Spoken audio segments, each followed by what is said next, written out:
అదే copy paste చేస్తాను. Because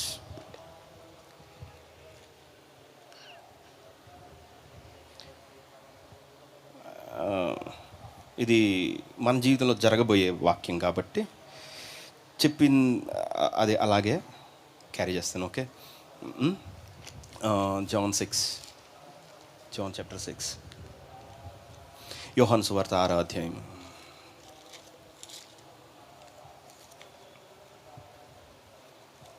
John chapter 6.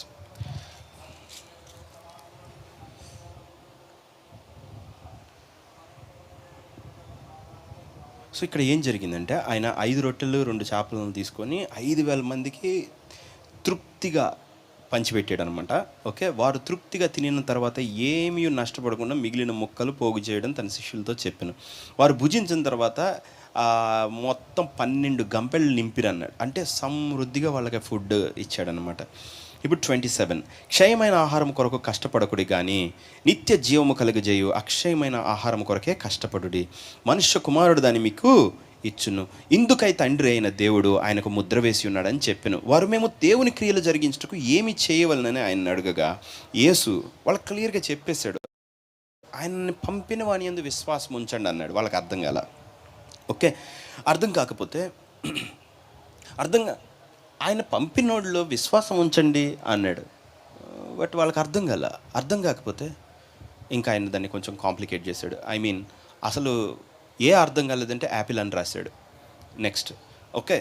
So ఏనే రాలేదు వాళ్ళకి. అరే సింపుల్గా పెట్టాడు. ఫస్ట్ క్షయమైన ఆహారం కోసం కష్టపడద్దు, అక్షయమైన ఆహారం కోసం కష్టపడండి, మనుష్య కుమారుడు అది ఇస్తాడు. ఓకే. మరి ఏంటి ఆహారం అంటే, జస్ట్ నన్ను నమ్మండి నేను నీకు ఇస్తా అన్నాడు. వీళ్ళు సరే నమ్ముతాం, ఏం క్రియలు చేయాలన్నాడు. అయిపోయింది. అప్పుడు ఆయన అన్నాడు, ఆయన పంపిన వాని యందు విశ్వాసం ఉంచుటే దేవుని క్రియ అన్నాడు. ఆయన పంపిన వాణి ఏంటంటే నన్ను నమ్మటమే క్రియ అన్నాడు. వాళ్ళకి అర్థం కాలేదు. ఇంకా వాళ్ళు ఏం మాట్లాడుతున్నారు, వారు అట్లయితే మేము చూచి నిన్ను విశ్వసించుటకు ఏ సూచక క్రియ చేయుచున్నావు, ఏమి జరిగించుతున్నావు అని అడిగి, అప్పుడు ఆయన వీళ్ళకి ఏం అర్థం కాలేదనుకొని వాళ్ళకు ఒక ఉపమాన రీతిలో పెట్టాడు అనమాట. ఏమన్నాడంటే, భుజించుటకు పరలోకం నుండి ఆహారం వారికి అనుగ్రహించడానికి రాయబడినట్టుగా మా పితరులు అరణ్యంలో మన్నాను భుజించిరని ఆయనతో చెప్పిరి. కాబట్టి యేసు, పరలోకం నుండి వచ్చు ఆహారము మోషే మీకు ఇయ్యలేదు, నా తండ్రియే పరలోకం నుండి వచ్చు నిజమైన ఆహారము మీకు అనుగ్రహించు. పరలోకము నుండి దిగివచ్చి లోకమునకు జీవమునిచ్చున్నది దేవుడు అనుగ్రహించు ఆహారమై ఉన్నదని మీతో చెప్పుచున్నాను అని వారితో చెప్పాను. కావున వారు, ప్రభువా ఈ ఆహారము ఎల్లప్పుడూ మాకు అనుగ్రహించుమనిరి. అందుకు యేసు వారితో ఇట్లా, నేను జీవాహారము నేనే, నా యొద్దకు వచ్చువాడు ఏ మాత్రము ఏంటంట ఆకలి కొనడు, ఎప్పుడును దప్పికొనడు. మీరు నన్ను చూచి ఉండి విశ్వసింపక ఉన్నారని మీతో చెప్పి తిని.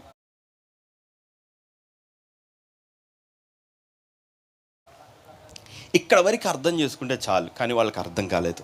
అర్థం కాకపోయేటప్పటికే 47, విశ్వసించువాడే నిత్య జీవము గలవాడు, జీవాహారము నేనే.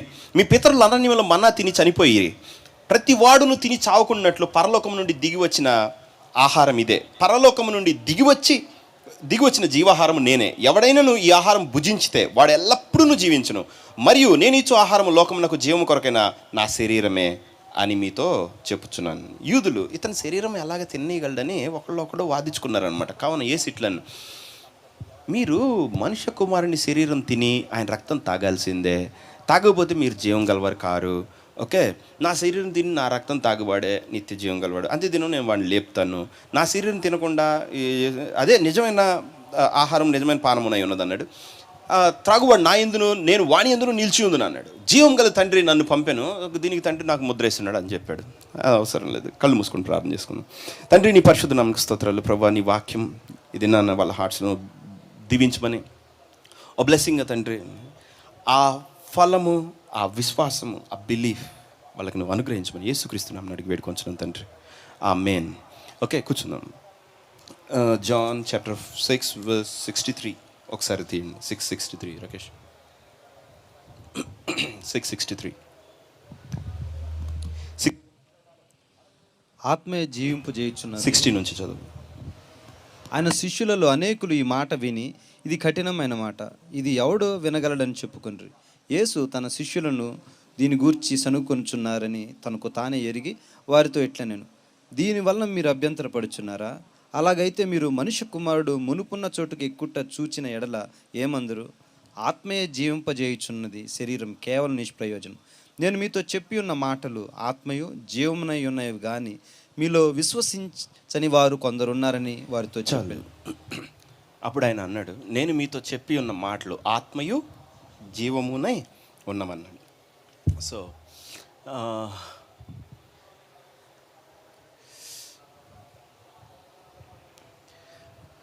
వాక్యంలోకి వెళ్దాం. ఎండ బాగా ఎక్కువ ఉంది కదా, ఈ టెంట్లో ఇంకా మీరు, నేను ఎగ్గేస్తాను, ఆమ్లెట్ అయింది. ఓకే, తొందరగా అవగొడతాను. ఓకేనా? ఎంత ఫాస్ట్గా అయితే అంత ఫాస్ట్గా అవగొడతాను. ఓకే, ఒక్క ముక్కలో చెప్పేసేదా, లేకపోతే అరగంటలో ఇట్ట చెయ్యని.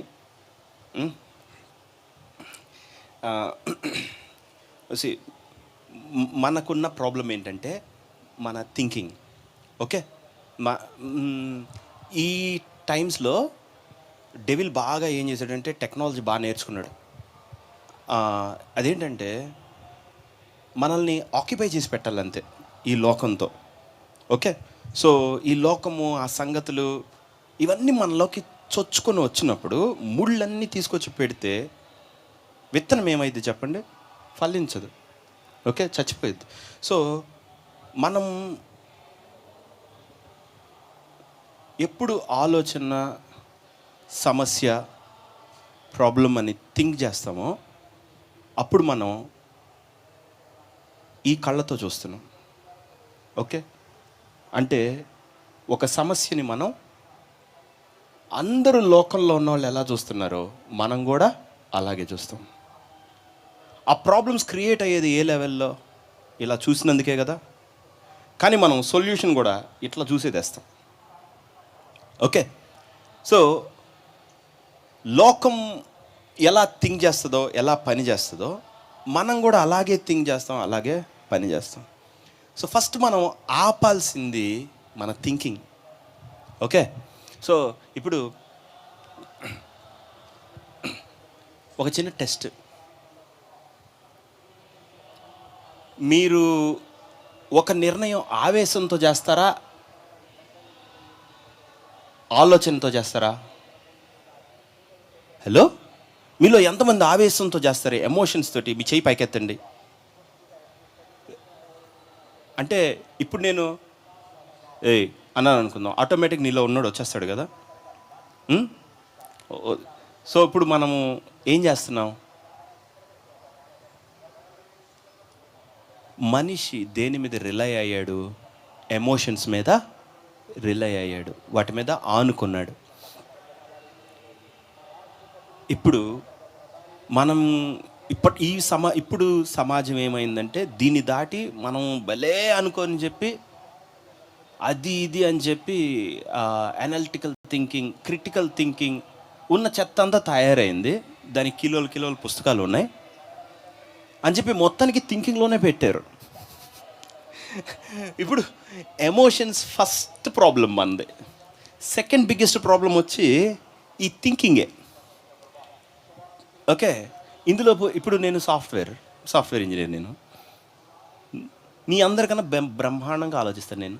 ఎందుకంటే మేము బతకాల్సిందే లాజిక్ మీద కదా. ఐ హ్యావ్ టు థింక్, ఇది ఇట్లనా, అది అట్టనా అనాలి. ఓకే, సో ఇప్పుడు నేను దేవుడిలోకి వచ్చినప్పుడు కొత్తల్లో ఒకటికి ప్రార్థన చేయాలి, గుండె బాగుపడాలి. ఓకేనా? ఏం చేయాలి నాకు అర్థమయ్యేది కాదు. ఇది ఎట్ట బాగుపడిద్ది? ఉండు ఒక్క నిమిషం. మా సిస్టర్ని అడిగాడు, అక్క హార్ట్కి ఎన్ని వాల్వులు ఉంటాయి? ఇంకా మా అక్క ఉన్న అనాటమీ క్లాస్ అంతా చెప్పింది. చెప్పిన తర్వాత విశ్వాసం వచ్చిందా అంటే ఎక్కువైంది అవిశ్వాసం. ఇన్ని పైపులు ఉంటాయి, ఇన్ని ఛాంబర్లు ఉంటాయి, అందులో అదైపోయింది, ఇందులో ఇదైపోయింది, ఇక్కడ బూడికిపోయిందా, అక్కడ బూడికిపోయిందా, అదయ్యిందా, దానిలో ఇప్పుడు నేనేంటంటే డాక్టర్ అయిపోయా ఆటోమేటిక్గా. అవును, ఆ నాళాల్లో కొవ్వు ఊడితే ప్రభు ఇప్పుడు నువ్వు, నేను దేవుడిని ఏమడిగాను తెలుసా, ఎవడైనా హార్ట్ కొంచెం ఆ కొవ్వు కరిగించవా అని అడిగేవాడు.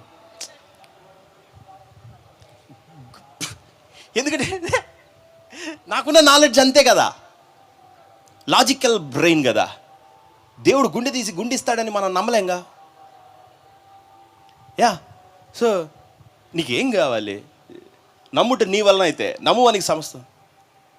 ఒకళ్ళు వచ్చి అంటారనమాట, హార్ట్ ఎన్లార్జ్ అయింది, ఫోన్ కొట్టు, నాకు ఎందుకు గుండె పెరిగిద్ది చెప్పు, దాట్ దిస్ అయిపోయా. అప్పుడు ప్రార్థన చేసేటప్పుడు అది ఇంతలా ఉంటుంది, ఇదేంద్ర చిన్నది అవ్వట్లేదని. ఏం చేసినా చిన్నది అవ్వదు.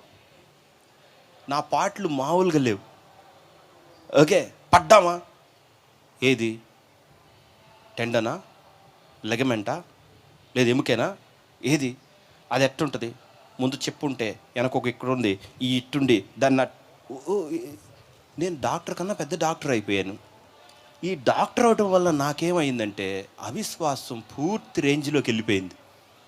అంటే నేను అంటుంది అర్థం, నేను ఏది చూసినా కానీ ఎవడో వచ్చి బీపీ అంటాడు, వీడికి ఏడో మూసుకుపోయింది, బ్లడ్ ప్రెషర్తో కొడుతుంది, ఆహా ప్రభు ఆ నాళ్ళం కొంచెం నువ్వు సరిదిద్దకూడదా, మన ఇద్దరం పిన్నీస్ పెట్టి చిన్న చిన్నగా ఇట్లా ఇట్లా అంటా ఉందామా. సో చదువుకుంటే ఏమైంది తెలుసా, చదువులో నుంచి విశ్వాసం పనిచేయాలంటాం. విశ్వాసానికి చదువు అవసరమా? అది తెలుసుకునే లేక 10 ఏళ్ళు అయింది నాకు.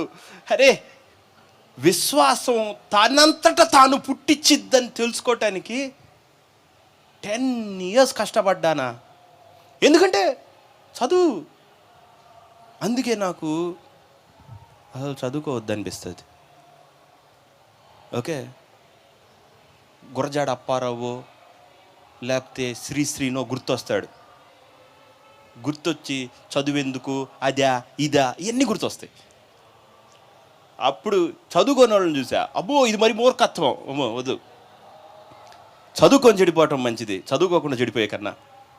ఓకే, చదువుకోనోడికి విశ్వాసం ఉంటుందని మనం అనుకుందాం, అబ్బో వాడికి లోకంలో ఉన్న భయాలన్నీ ఉంటాయి, వాడిని ఎవరైనా మోసం చేస్తారని ఫస్ట్ వాడు రెడీగా ఉంటాడు, ఆయుధాలన్నీ కాసుకుంటూ ఉంటాడు. So he's very difficult. విశ్వాసం అనేది డిఫరెంట్ వేలో వస్తుంది. ఓకే, అర్థమవుతుంది కదా. సో మనం ఒక ప్రాబ్లమ్ని థింక్ చేసామా, dead wrong. Be emotional, it's okay. Okay, ఎవడైనా నిన్నంటే టపా అని చెంప పగలగొట్టి అదే నా క్షమాపణ చెప్పుకోవచ్చు. నువ్వు థింక్ చేసావు అనుకో, క్రిమినల్ అవుతావు, చంపదెబ్బతో పోదు. తెలుసా, నీ కొరకే ధర్మశాస్త్రం అంతా రాసింది అయిద్ది. సరే, ఈ మనకేం చేశారు, మన అకాడమిక్ థింగ్స్ అంతా, ఎడ్యుకేషన్ అంతా, చదువు, థింకింగ్, ఇలా మనం బ్రెయిన్ వైరింగ్ ఇలా మారిపోయింది కాబట్టి అసలు ఇది వెరితనంగా ఉంది అసలు వాక్యం అనేది. బట్ మీకు ఒకటి తెలుసా, భూమి మీద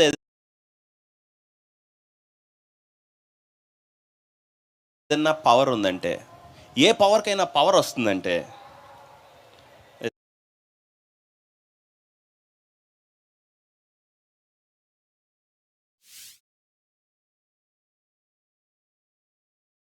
is only one power.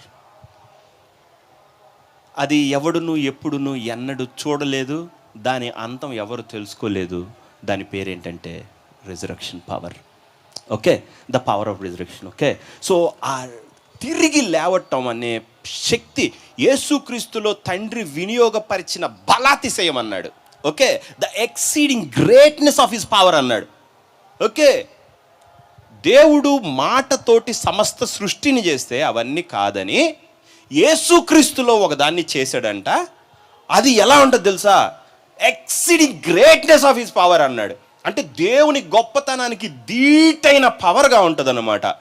Okay, ఒక్కసారి యేసుక్రీస్తు లేవటంతో చరిత్ర ముందు చరిత్ర తర్వాత ఒక క్షణంలోనే అందరం లేచాం.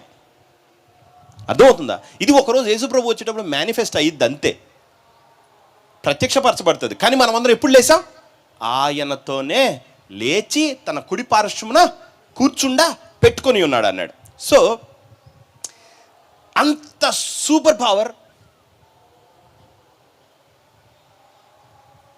ఇందులో ఉంది.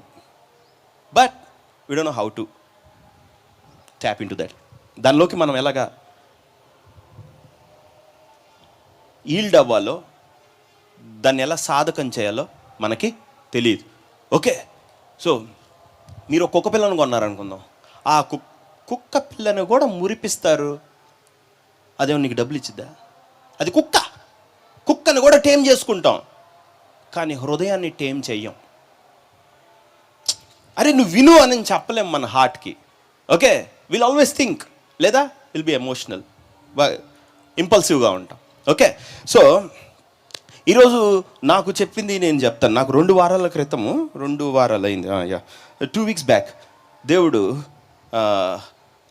ఆ ఫాస్టింగ్ ప్రేయర్స్కి ముందు అనమాట. మీ ఫాస్టింగ్ ఒక్కరోజే, నాకు దానికన్నా ముందు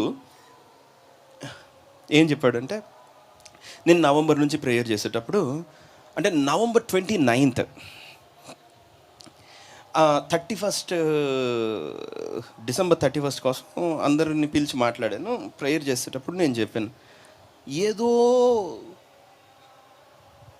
వెనక బ్యాక్గ్రౌండ్లో ఏదో జరుగుతుంది, ప్రపంచం అంతా ట్రబుల్ ఇలా. అది కూడా ఇన్ టర్మ్స్ ఆఫ్ ఫైనాన్సెస్ అంటే డబ్బు మాత్రం అనుకోవద్దు, ఓకేనా? ఉద్యోగాలు, ధరలు అన్నీ కలిపి. ఓకే, ఒక ఇల్లు అమ్ముడు పోకపోవటం, ఒక ఇల్లు కొనకపోవటం, ఓకే, నీకు రావాల్సింది రాకపోవటం, వాట్సెవర్. సో ఇలాంటి ఒక స్టాగ్నేషన్, ఓకే, ఒక స్తబ్దత. ఆ స్తబ్దత కూడా డెవిల్, సాతాను పూర్తిగా విజృంభించాలనుకుంటున్నాడు అనమాట. కానీ నాకు అర్థం కాల. ఐ కెన్ సెన్స్, కానీ సెన్స్ చేశాను, కానీ సెన్స్ సరిపోదు. మనకి దేవుడు ఏం చెప్పాడో దాన్ని ఇంకా ఆయనతో గడిపే కొద్దీ రెవల్యూషన్ వస్తుంది. ఓకే, సో దాని విషయం ప్రార్థన చేస్తున్నాం. ప్రార్థన చేసిన తర్వాత డిసెంబర్కి ఆన్సర్ వచ్చిందా అని అంటే వచ్చింది, కానీ ఎప్పుడైనా సాతాను వెళ్ళిపోయి నేను ఓడిపోయా అన్నాడు, మళ్ళీ వచ్చి తలుపు కొడతాడు. ఓకేనా, ఒక రోగం తగ్గి మళ్ళీ కనపడిద్ది. అది వింతగా భావించొద్దు. అదేంది ప్రార్థన చేసుకుంటే తగ్గిపోయింది మళ్ళీ వచ్చింది. అప్పుడు మొదటున్న విశ్వాసానికి డబుల్ టైమ్స్ అవిశ్వాసం వస్తుంది ప్రజలకి.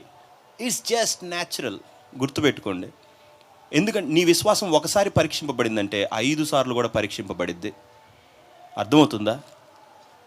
దేవుడు నిన్ను విశ్వాసంలో బలపరచడానికి ఆ పరిస్థితిని అనుమతించాడు, కానీ ఏదో డీమార్ట్కి వెళ్ళి ఓ సరుకు కొనుక్కొని ఓ స్వస్థత వేసుకొని వెళ్ళిపోయాంకి ఇవ్వలా. ఓకే, ఒక హీలింగ్కి, ఒక మిరకల్కి ఒక మీనింగ్ ఉంది. ఓకే, అది చాలా పర్పస్తో కూడుకున్నది. ఒకడికి బాగైద్ది, ఒకడికి బాగవదు. ఎందుకో తెలుసా? వీటితో దేవుడికి ఏదో పని ఉంది, అందుకని ఇతనికి చేస్తాడు. ఇతనికి నువ్వు వినాలి ఫస్ట్, ఆ తర్వాతే ఫర్ సాల్వేషన్ సేక్ అన్నీ జరుగుతాయి. నువ్వు రక్షణని ఫోకస్లో పెట్టకుండా, యేసుక్రీస్తుని ఫోకస్లో పెట్టకుండా, వచ్చేసా ఇది బాగు చేసే, ఇది బాగు చేసే, ఇది బాగు చేసే, నాకు పలానా ప్రాఫెసీ చెప్పే, ప్రతిదీ ఒక వ్యక్తి ఆత్మ రక్షింపబడటానికి, నీ ద్వారా యేసుక్రీస్తు రాజ్యం విస్తరించడానికి వాటికి పెట్టాడు. అంతేగాని మనము వాటిని మన కోణంలో అర్థం చేసుకుంటాం. ఓకే, మనం దేవుడి దగ్గరికి కరెక్ట్ యాటిట్యూడ్తో వస్తే, నేను సాక్షిగా ఉంటాను ప్రభువా, 10 మందికి నీ గురించి చెప్తాను. ఓకే, ఆ రక్షణ ఏదో నా జీవితంలో చేయి, ఆ విడుదల నాకు ఇవ్వు, ఆ డెలివరెన్స్ నాకు ఇవ్వు, ఆ విమోచన ప్రభు నీకు ఎంత గొప్ప కార్యం చేసినో పోయి చెప్పు అనే విధంగా దేవుడు నీకు చేసి పెడతాడు. బట్ మన యాటిట్యూడ్ ఏంటంటే అలాగే మార్కెట్కి వెళ్ళినట్టు అనమాట. ఆ టమాటాలు ఎంత, అట్లా నాకు ఇది బాగాలేదు, వెన్నెము కరిగింది. నేను తలబట్టుకున్నాను, ఏంది ప్రభు ఇదని. అప్పుడు యేసు ప్రభు అన్నాడు, నేను లాజర్ని లేపా, మళ్ళీ పోతాడు వాడు. అదంతే. అర్థమవుతుందా? దానికి ఎండ్ లేదు. ఎప్పుడు ఎండ్ అంటే నేను ఇచ్చింది తీసుకున్నప్పుడు మాత్రమే అది ఎండ్ అవుతుంది. ఓకే, ఒక పర్పస్కి అన్నీ జరుగుతాయి. ఆ పర్పస్ని వాళ్ళు అర్థం చేసుకోవాలి, నా విల్లుకి వాళ్ళు ఒప్పుకోవాలి. అప్పుడు వాళ్ళ జీవితంలో నా ప్రామిసెస్ అన్నీ నెరవేరుతాయి. సరే, వాట్ ఎవర్. సో ఆ టైంలో ప్రార్థన చేస్తున్నప్పుడు ఇది వచ్చింది.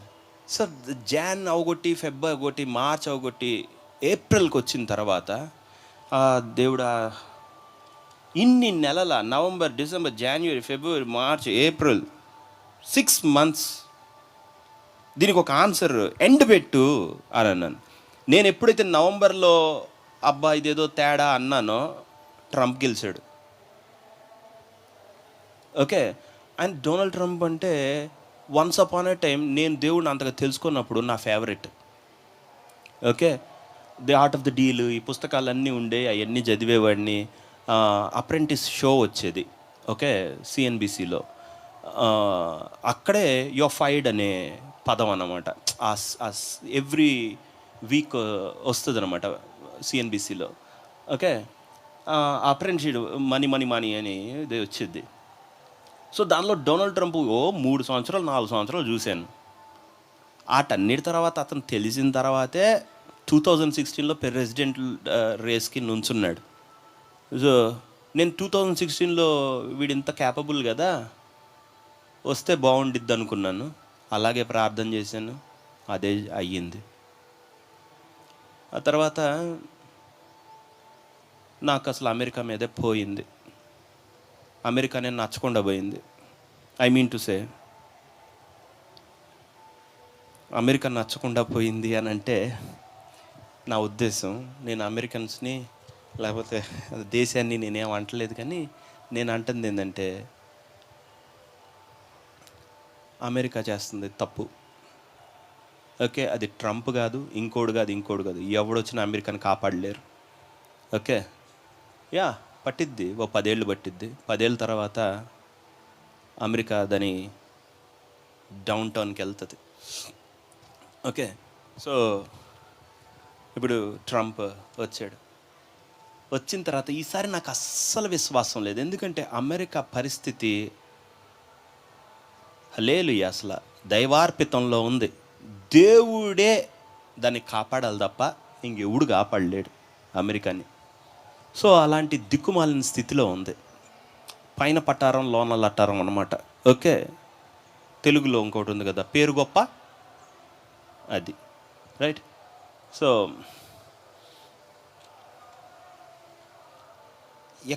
ఇక్కడే ప్రాబ్లం వస్తుంది అని ప్రార్థన చేస్తున్నప్పుడు ఎగ్జాక్ట్గా ట్రంప్ వచ్చాడు, వాగటం మొదలుపెట్టాడు.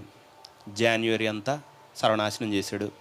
శుభ్రంగా అన్ని దేశాల మీద టారిఫ్ అన్నాడు, అదన్నాడు, ఇదన్నాడు, అయిపోయిందే. నేను అనుకున్నాను ఐఎమ్ వెయిటింగ్. 2019లో నేను కాపు కళ్యాణ మండపంలో ఉన్నప్పుడు చెప్పిన ప్రాఫెసీ ఇలా జరిగిద్ది అని. అప్పటి నుంచి ఎకానమీ ఎలా కోలుకుంటుందా అని నేను ఎతుకుతానే ఉన్నాను. సరే, 2020 పోయింది, 21 పోయింది, 22, 23 అండ్ 24 డెస్పరేట్ మెజర్స్ తీసుకుంది అమెరికాలో ఉన్న ఫెడ్. ఓకే, కఠినమైన నిర్ణయాలు తీసుకుంది, కొంచెం కాపాడింది అమెరికాని. ఎందుకంటే అమెరికా బాగలేకపోతే ఎవ్వరు బాగుండరు. అర్థమవుతుందా? ఆ ఒక్క దేశం బాగలేకపోతే అందరూ అడుక్కు తింటారు. కాబట్టి ఎట్లా 2024 ఎండ్ వరకు అమెరికాలో ఇన్ఫ్లేషన్ తగ్గదు. తగ్గనప్పుడు ఎవ్వరికి ఉద్యోగాలు రావు. Especially software, IT sector down ఉంటుంది. ఎందుకంటే భారతదేశం అంతా సర్వీస్ సెక్టరే. ఓకే, మనకి ఏదైనా అవతలోడు అవుట్ సోర్స్ చేస్తే మనకు వచ్చే ఉద్యోగాలే. ఇక్కడంటూ ఉద్యోగాలు పుట్టవు, లేదు, స్కిల్ అంత లేదు. ఓకే, సరేలేండి, అవన్నీ అనవసరమైన విషయాలు, ఉంది లేదు అవన్నీ డిబేట్లు. కాబట్టి ఎంతమంది చదువుకున్నోళ్ళు సంవత్సరానికి 10 మిలియన్ పీపుల్ ఇండియాలో నుంచి వస్తారు. 100 కోట్ల, అంతేనా? కోటి 1 crore కదా. 1 మిలియన్ అంటే 10 lakhs, 10 మిలియన్ అంటే అంతేనా, కోటి మంది బీటెక్ పీపుల్ బయటకు వస్తారు. వీళ్ళందరికీ ఉద్యోగాలు ఎక్కడ? ఏం చేయాలి? Very hard. ఓకే, ఏం చేస్తాం? ఎందుకంటే నేను స్టేజ్ దిగిన తర్వాత నేనేం చెప్పాలి? ఎంతమందికి జాబ్స్ లేవో నేను వెయిట్ చేస్తున్నాను 4 years నుంచి. 2020, 21, 22, 23, 24, oh my god, this is 6th year. దేవుడా, ప్రార్థన చేస్తుంటే నేను అనుకున్నాను, దేవా దీనికి ఈ సంవత్సరం ఎండ్ పెట్టు. ఎందుకంటే నువ్వు 31st నైట్ నేను చెప్పావు, this year is going to be blessed year అన్నావు. అది చెయ్యి. ఎందుకని ఇది ఇట్లా ఉంది? అంత టెన్షన్స్, యుద్ధాలు, పీస్లెస్నెస్. ఓకే, ట్రంప్ వచ్చాడో లేదో ఉక్రెయిన్ రష్యా ప్రాబ్లం, అన్నాడో లేదో ఇజ్రాయెల్ గాజా. ఓకే, అది కాదని ఇరాన్ మీద బాంబు వేస్తానంటాడు. ఏమిరా, నీకు మైండ్ ఏమన్నా పోయిందా? ఓకే, లేని పోని అన్ని సృష్టిస్తున్నావు. ఓకే, ఒక్కడికి ఉద్యోగం లేదు. ఈ గ్యాప్లో Amazon 10,000 employees layout, Google layout, okay, meta అందరు తీసేశారు. ఆడే దిక్కు లేదని అంటే ఏడున్న టీసీఎస్, ఇన్ఫోసిస్ నీకెందుకు ఉద్యోగం ఇచ్చేది? కాగ్నిజెంట్, యాక్సెంచర్ ఇవన్నీ. ఓకే, బికాజ్ బిజినెసెస్ అన్నీ అవుట్ సోర్స్డ్, వాళ్ళ దగ్గరే, లేకపోతే నీకెందుకు ఇస్తారు? సో మిడ్ లెవెల్ మొత్తం పీకేస్తున్నారు. ఈ ఫ్రెషర్స్ని అసలు తీసుకోవట్లేదు. దేవుడా, ఏ చేయాలి? ఇందులో వీడొకడు, ఈ ట్రంప్ ఒకడు, ఈ టారిఫ్లు గోవాలని చెప్పి వాడేళ్ళతో వాడికి అన్నే పొడుచుకున్నాడు శుభ్రంగా. ఏంది ప్రభు ఇది, ఎప్పటికి ఇది? అప్పుడు 2 days ఫాస్టింగ్ ఉండన్నాడు. సరే అని ఫాస్టింగ్ ఉన్నా, వెళ్ళి కూర్చున్నా. బీభత్సంగా ఎక్కడికో వెళ్ళిపోయా. ఐ మీన్ టు సే, ఇన్ని సంవత్సరాలు ఎవడికి ఏం ఆన్సర్ చెప్పాలి? ఓకే, చూడండి, సంఘం ప్రేయర్ చేయకపోతే ఈ లోకం కొంచెం కూడా బాగుండదు. మీకు అర్థమవుతుందా? అది చర్చ్ రెస్పాన్సిబిలిటీ. దేవుడు ఆలయం కట్టిన తర్వాత అహరోను బయటకు వచ్చి యెహోవా తన సన్నిధి ప్రకాశింపజేసి మిమ్మల్ని దీవించునుగాక అనకపోతే ఇజ్రాయేలీలు వర్ధిల్లరు. ఇజ్రాయేల్ చేసిన కష్టాన్ని బట్టి రాదు, అక్కడ చూసిన లైట్ని బట్టి వస్తుంది వాళ్ళకి దీవెన. ఈయనొచ్చి పలికిన మాటను బట్టి వస్తుంది. ఇతని ప్రార్థన బట్టి ఇజ్రాయెల్ అనే దేశాన్ని దేవుడు దీవించేది. ఇతను దేవుడితో ఏం చేస్తున్నాడు అనే దాన్ని బట్టి. క్రైస్తవులు వాళ్ళ ప్రార్థన ఈ లోకానికి బ్లెస్సింగ్. అంతేగాని బ్లెస్సింగ్ ఇంకెక్కడ ఉంటుంది చెప్పండి? మన లోపల నుండి రావాలి కానీ. ఓకే, సో ఆ డెస్పరేట్గా చేస్తుంటే బాగా బాధేసింది.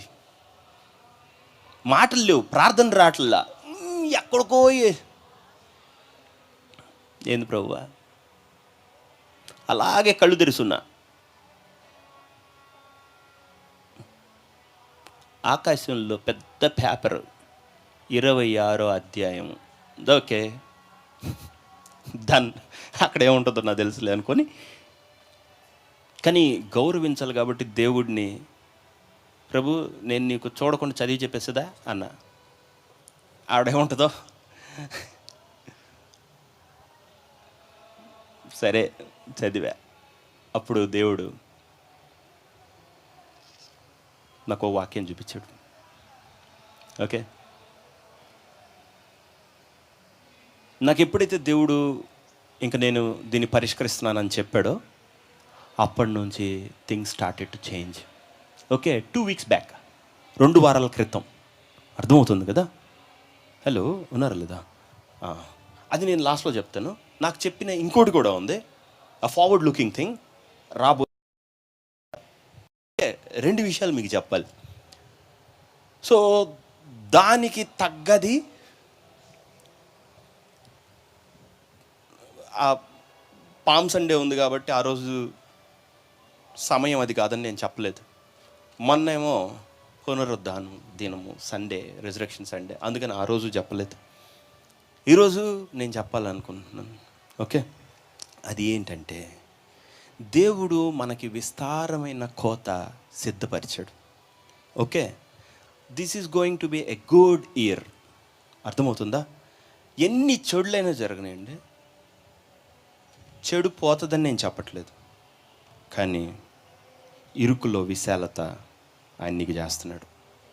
ఓకే, కరువులో సమృద్ధి నీకు ఇస్తున్నాడు. అర్థమవుతుందా? సో అది ఈ సంవత్సరం టైట్ ఉందని అనుకోవద్దు. You have to operate in faith. నువ్వు విశ్వాసంలో వెళ్ళి విత్తుకోవాలి. అది ఈ సంవత్సరం. అర్థమవుతుందా? ఓకే, అది అట్టుంటే ఇది ఇట్టుంటే, నాకు అది లేదు ఇది లేదు, కానీ నీకు మాత్రం ఉంటుంది. నువ్వు వెళ్ళాలి, ఎతకాలి. అర్థమవుతుందా? సో వాక్యం లోపలికి వెళ్దాం.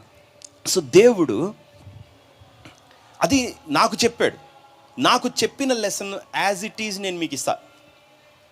ఓకేనా? అంటే నాకైతే ఆయన చెప్పిన వెంటనే దాన్ని ఏం చేయాలో నాకు వచ్చు, కానీ మీకు రాదు కాబట్టి మీరేమీ చేయాలో నేను ఐ లెట్ యు నో. ఇప్పుడు దేవుడు మనకి చాలా సింపుల్గా పెడతాను, ఒక్క ముక్కలో వాక్యం అవ్వగొడతాను. ఉండండి, ఆ ఒక్క రెవల్యూషన్ దగ్గర కొంచెం టైం తీసుకునేది. మనకి విశ్వాసం రావాలని అంటే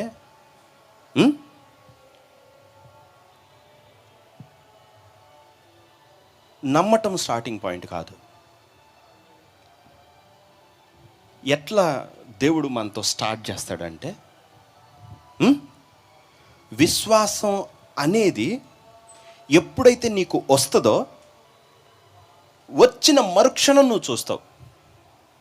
ఓకే, విశ్వాసం నీకు వచ్చేసింది అని అంటే నువ్వు చిన్నగా ఎదిగి ఎదిగి ఎదిగి ఎదిగి విశ్వాసం అనే ప్లేస్కి వచ్చావంటే నువ్వు రిసీవ్ చేసుకోవటానికి వచ్చేసావని దాని అర్థం. మీరు విశ్వాసం రాకముందు మాత్రమే అది మీకు కనపడదు, మీ దరిలో ఉండదు, మీకు నియర్ బై ఎక్కడ కనిపించదు. అర్థమవుతుందా? సో మీరు ఎప్పుడైతే ఫెయిత్లో గ్రో అవుతారో, ఎదుగుతారో, ఒక సర్టెన్ పాయింట్కి వస్తారో, మీరు దాన్ని తీసుకోవడానికి ఎలిజిబుల్ అవుతారు. అంటే దాన్ని మీరు అందుకోగలుగుతారు. ఓకే, సో క్రిస్టియన్కు ఉన్న డ్యూటీ ఇది. వాళ్ళు ఏం చేయాలంటే లోకం చూసినట్టుగా చూడకూడదు. వాళ్ళకి దేవుడు ఏమి ఇచ్చాడనంటే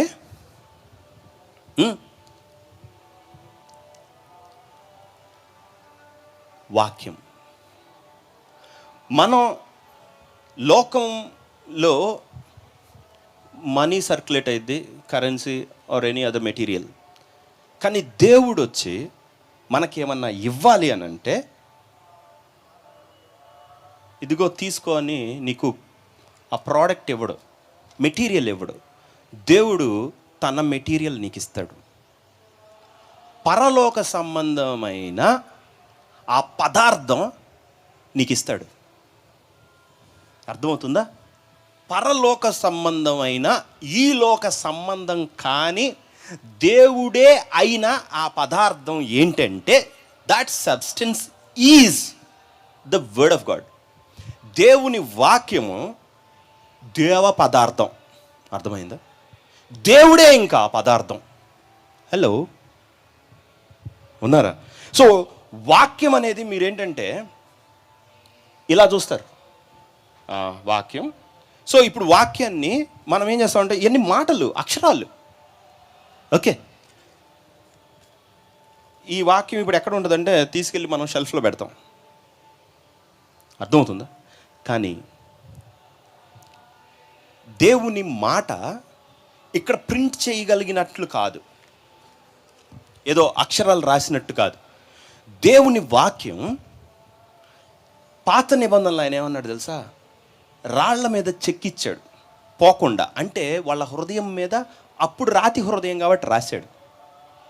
ఓకే, మీరే మా పత్రికల ద్వారా మీ హృదయం మీద మేము రాయబడలేదా అన్నాడు. ఇప్పుడు ఏంటంటే మన హార్ట్స్లో వేరే విధంగా గ్రేవ్ చేస్తాడు. ఓకే, చెక్కుతాడు.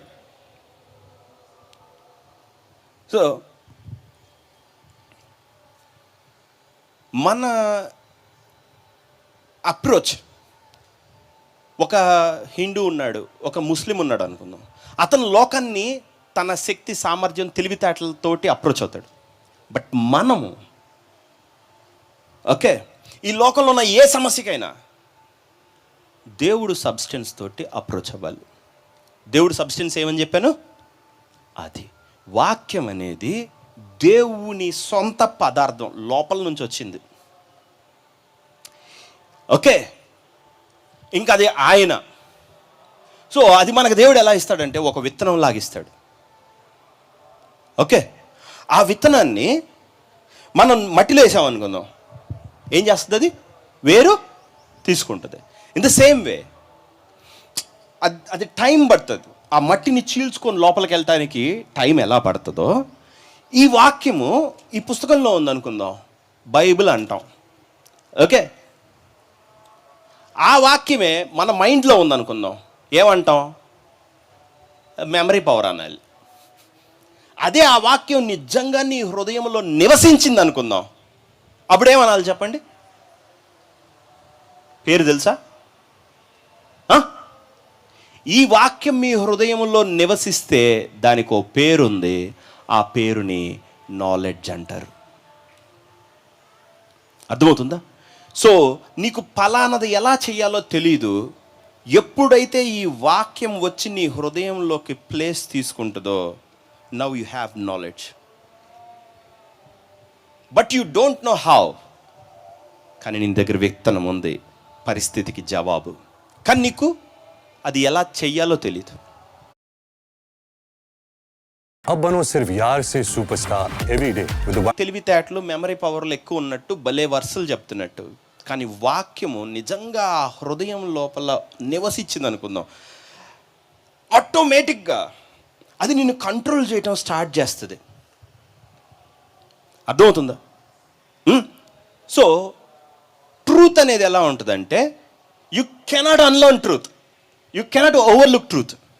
సత్యం అనేదాన్ని లేదు, కుదరదు, అవ్వదు అనలేం, దాన్ని దాటి మనం పనిచేయలేం.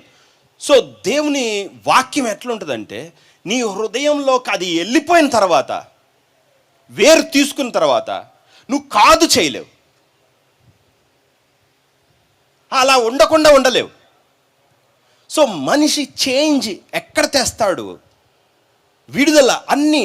నువ్వు ఒక కొత్త లైఫ్ ఎక్కడ స్టార్ట్ చేస్తావంటే, నీకు లెవరేజ్ ఎక్కడ దొరికిద్దంటే నీ హృదయంలో దొరుకుతుంది.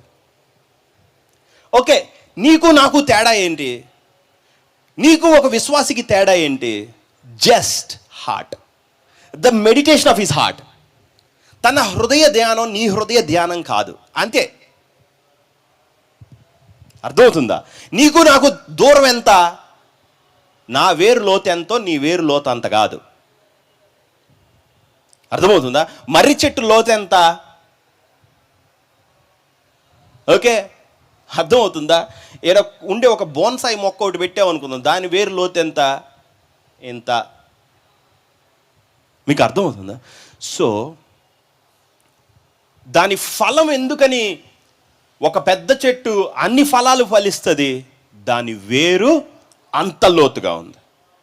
అదే ఈ చిన్న మొక్క ఎన్ని ఫలిస్తుంది? ఎన్ని ఫలించాలనుకున్నా దాని కెపాసిటీకి అవ్వదు. మీకు అర్థమవుతుందా? సో మన హృదయం మనం పొందుకునే వాటిని డిటర్మైన్ చేస్తుంది. నువ్వు దేవుడిచ్చిన substance which is called his word, ఆ వాక్యము నీ హృదయంలో ఏ కార్యం నెరవేరుస్తుందో దట్ ఈజ్ యువర్ లైఫ్. ఆ వాగ్దానము, ఆ ప్రామిస్ మాత్రమే నువ్వు పొందుకోవటానికి ఎదిగావు. అంతవరకే నువ్వు డిజర్వ్ చేయబడుతున్నావు. ఓకే, ఇంతవరకే నువ్వు అర్హత సంపాదించావు. హలో, ఉన్నారా? ఇప్పుడు డబ్బులు సంపాదించాలంటే వాడిని మోసం చేసి, వీడిని మోసం చేసి, 10 అబద్ధాలు చెప్పి, ఇంకేదేదో. నో, అలా సంపాదించరు. అలా సంపాదించింది మొత్తం పోద్ది. ఓకే, నిజమైన ధనం ఉంది, క్షయమైంది కాదు, అక్షయమైంది. అది ఎక్కడ అక్కడ దేవుడిచ్చేది. ఓకే, ఎవడైనా నన్ను వెంబడిస్తే ఏం చేస్తానన్నాడు? ఈ లోకంతో హింసలతో కూడా అన్నం దమ్ములు నువ్వు అక్క చెల్లెలు నూరంతలుగా ఇక్కడను పరలోకంలో నిత్య జీవం సంపాదించుకుందరు అన్నాడు. ఓకే, సో వాటితో కూడా అన్నాడు, కష్టాలతో పాటు నేను ఇస్తాను కదా అన్నాడు. మీకు అర్థం ఉందా? సో మన హార్ట్ని మనము గాడ్ చేసుకోవడం నేర్చుకోవాలి, అసలు దాంతో వర్క్ చేయటం నేర్చుకోవాలి. Okay, now we have the substance. Okay, దేవుని వాక్యం. ఆ వాక్యము దేవుడు మనల్ని ఎక్కడ పెట్టమన్నాడు? వాక్యంలో ఏమన్నాడు? మత్తయి సువార్త 13, విత్తువాడు విత్తుటకు బయలు వెళ్ళును, విత్తింది వాక్యము. ఎక్కడంట?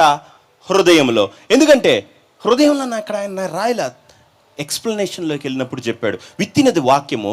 వాడు వాక్యాన్ని గ్రహించినప్పుడు సాతాను వచ్చి అది వాని హృదయంలో నుండి ఎత్తుకొని పోను. సో యేసుక్రీస్తు వాక్యము ఎక్కడికి వెళ్ళి నివసించాలని కోరుకుంటున్నాడు? అర్థమవుతుంది కదా? సో వాక్యము మీ హృదయంలోకి ఎప్పుడైతే, చూడండి, ఒక విత్తనం తీసుకొని నీళ్ళలో పెట్టేయండి, సింక్ అయ్యి లోపలికి వెళ్తుంది కదా. ఇన్ ద సేమ్ వే దేవుని మాట అట్ట నీ హృదయంలో డ్రాప్ అయితే వెళ్ళి అక్కడ నివసించి వేరు తీసుకోవడం స్టార్ట్ చేయాలి. ఉన్నారా? సో ఆ వేరు తీసుకోవటం. ఇప్పుడు మనకున్న ప్రాబ్లం ఏంటంటే మనం దేవుణ్ణి అడిగేది రియల్ ఆబ్జెక్ట్స్. ప్రభా నాకు ఉద్యోగమి, ఓ వ్యాపారమి, ఓకే నాకు పిల్లల్ని, నన్ను దీవిచ్చు, ఇట్లా. బట్ మనం ఏమి దేవుణ్ణి అడుగుతామో దానికి దేవుడు మనకేం చేస్తాడంటే తన సబ్స్టెన్స్ ఇస్తాడు, విచ్ ఇస్ హిస్ వర్డ్. ఆయన వాక్యం ఇస్తాడు. కానీ మనకి ఈ లోకం నుంచి తీసుకోవటం అలవాటు కదా, డైరెక్ట్గా కనపడుతున్న పదార్థాలు కదా. మనకి కనపడని పదార్థం చూడటం ఎట్టో మనం నేర్చుకోలేదు. కనపడకుండా కనిపించే పదార్థం వాక్యం. ఎందుకంటే వెలిచూపును బట్టి కాక విశ్వాసం వలన నడుచుకొంచున్నాం. సో వాక్యం లోపలికి నువ్వు చూస్తున్నావంటేనే వేరు తీసుకుంటున్నావు అని దాని అర్థం. సరే, లోపలికి వెళ్దాం. సో ఇప్పుడు ఈ వాక్యము ఆయన ఇప్పుడు మనం ఏం చేయాలంటే దాన్ని మన హార్ట్లో పెట్టుకోవాలి. పెట్టి వేరు పారేలాగా చెయ్యాలి. ఉన్నారా? సో నీకు నీ స్ట్రెంగ్త్ మీద, నీ తెలివితేటల మీద నమ్మకాలు కాదు, ఆ వాక్యము, దాని సామర్థ్యం, అసలు అది ఏం చేస్తుంది అనేది నువ్వు తెలుసుకోగలగాలి. హలో, ఉన్నారా? సో ఇప్పుడు ఇక్కడ ఏమైందో తెలుసా? యేసుక్రీస్తు వాళ్ళకు వచ్చి ఒక విత్తనం వేశాడు. ఏమన్నాడంటే, ఏం కావాలన్నాడు? మాకు రొట్టెలు కావాలన్నారు. మీరు ఎందుకు నన్ను వెంబడిస్తున్నారు? మీరు రొట్టెలు తిని తృప్తి చెందుట వల్లనే నన్ను వెంబడిస్తున్నారు కానీ వేరొక కారణం కాదన్నాడు. అప్పుడు వాళ్ళు, ప్రభువా, నువ్వేం అద్భుతం చూపిస్తావు మాకు అన్నాడు. అంటే మోషే అరణ్యంలో మన్నాని ఇచ్చాడు కదా, నువ్వేం చూపిస్తావు? అప్పుడు ఆయన అన్నాడు, ఏం లేదురా, నేను ఒకటి ఇస్తాను, పోతే వంకర టింకరగా మాట్లాడి నా శరీరం తిని నా రక్తం తాగండి అన్నాడు. ఓకేనా? ఏమి ఇచ్చాడు? జీసస్ క్రైస్ట్ ఏమి ఇచ్చాడు? తన శరీరము, తన రక్తం ఇచ్చాడు. వాళ్ళందరూ, వామ్మో ఈయనేంది ఇలా ఉన్నాడు, తన శరీరం తన రక్తం ఎలా తాగుతాం అని వాళ్ళకి అర్థం కాల. అర్థం కాక చాలామంది వెళ్ళిపోయారు. హలో, ఉన్నారా? సేమ్ ప్రాబ్లం మంద కూడా. టైం అయిపోతుంది, అందుకే ఫాస్ట్. శరీరము తిని రక్తము తాగువాడే నిత్య జీవము కలవాడు అన్నాడు. ఒక్క నిమిషం ఉండు. ఏమి లేదు, యేసుక్రీస్తు కనిపించగానే మనం డైరీ మిల్క్ తిన్నట్టు తింటమే. ఏదంట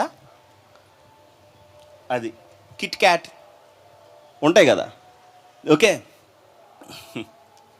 రే ఏం మాట్లాడుతున్నాడు రా వీడు అనుకున్నారు వాళ్ళు. నా శరీరము తిని నా రక్తము తాగువాడే నిత్య జీవం గలవాడు అన్నాడు. వాళ్ళకి అర్థం కాల. అప్పుడు ఆయన దీనికి అభ్యంతరపడుతున్నారా అన్నాడు. చెప్పు. వాళ్ళ మొహాలన్నీ వెళ్ళిపోయే వాళ్ళు కాస్త ఆయన వైపు తిరిగారు. ఏంది అన్నాడు. అప్పుడు ఆయన అన్నాడు, నా మాటలు ఆత్మయు జీవమునై ఉన్నాయి అన్నాడు. ఏంటి, నీ శరీరాన్ని బ్రెడ్ తిన్నట్టు తింటాం, ఆత్మయు జీవమునై ఉన్నాయా? నో నో నో, వాళ్ళు అలా అర్థం చేసుకున్నారు. ఆయన ఏమన్నాడంటే, హే అర్థం చేసుకుంటారా బాగా, నా బాడీ అదే వాక్యం, నా బ్లడ్ అదే స్పిరిట్, నేను మీతో చెప్పి ఉన్న మాటలు ఆత్మయు జీవమునై ఉన్నవన్. ఓ వెయిట్, మోషే టైంలో అరణ్యంలో మన్నాను తిన్నారా లేదా? ఇప్పుడు మనందరం అన్నం ఎట్ట తింటాం చెప్పండి? కొంతమంది మింగుతారు డైరెక్ట్గా, నవలటం ఎందుకు లేని. కొంతమంది తింటారుగా. సో తినేటప్పుడు నీకు పళ్ళు ఇచ్చాడుగా, నవ్వులుతావా లేదా? యా.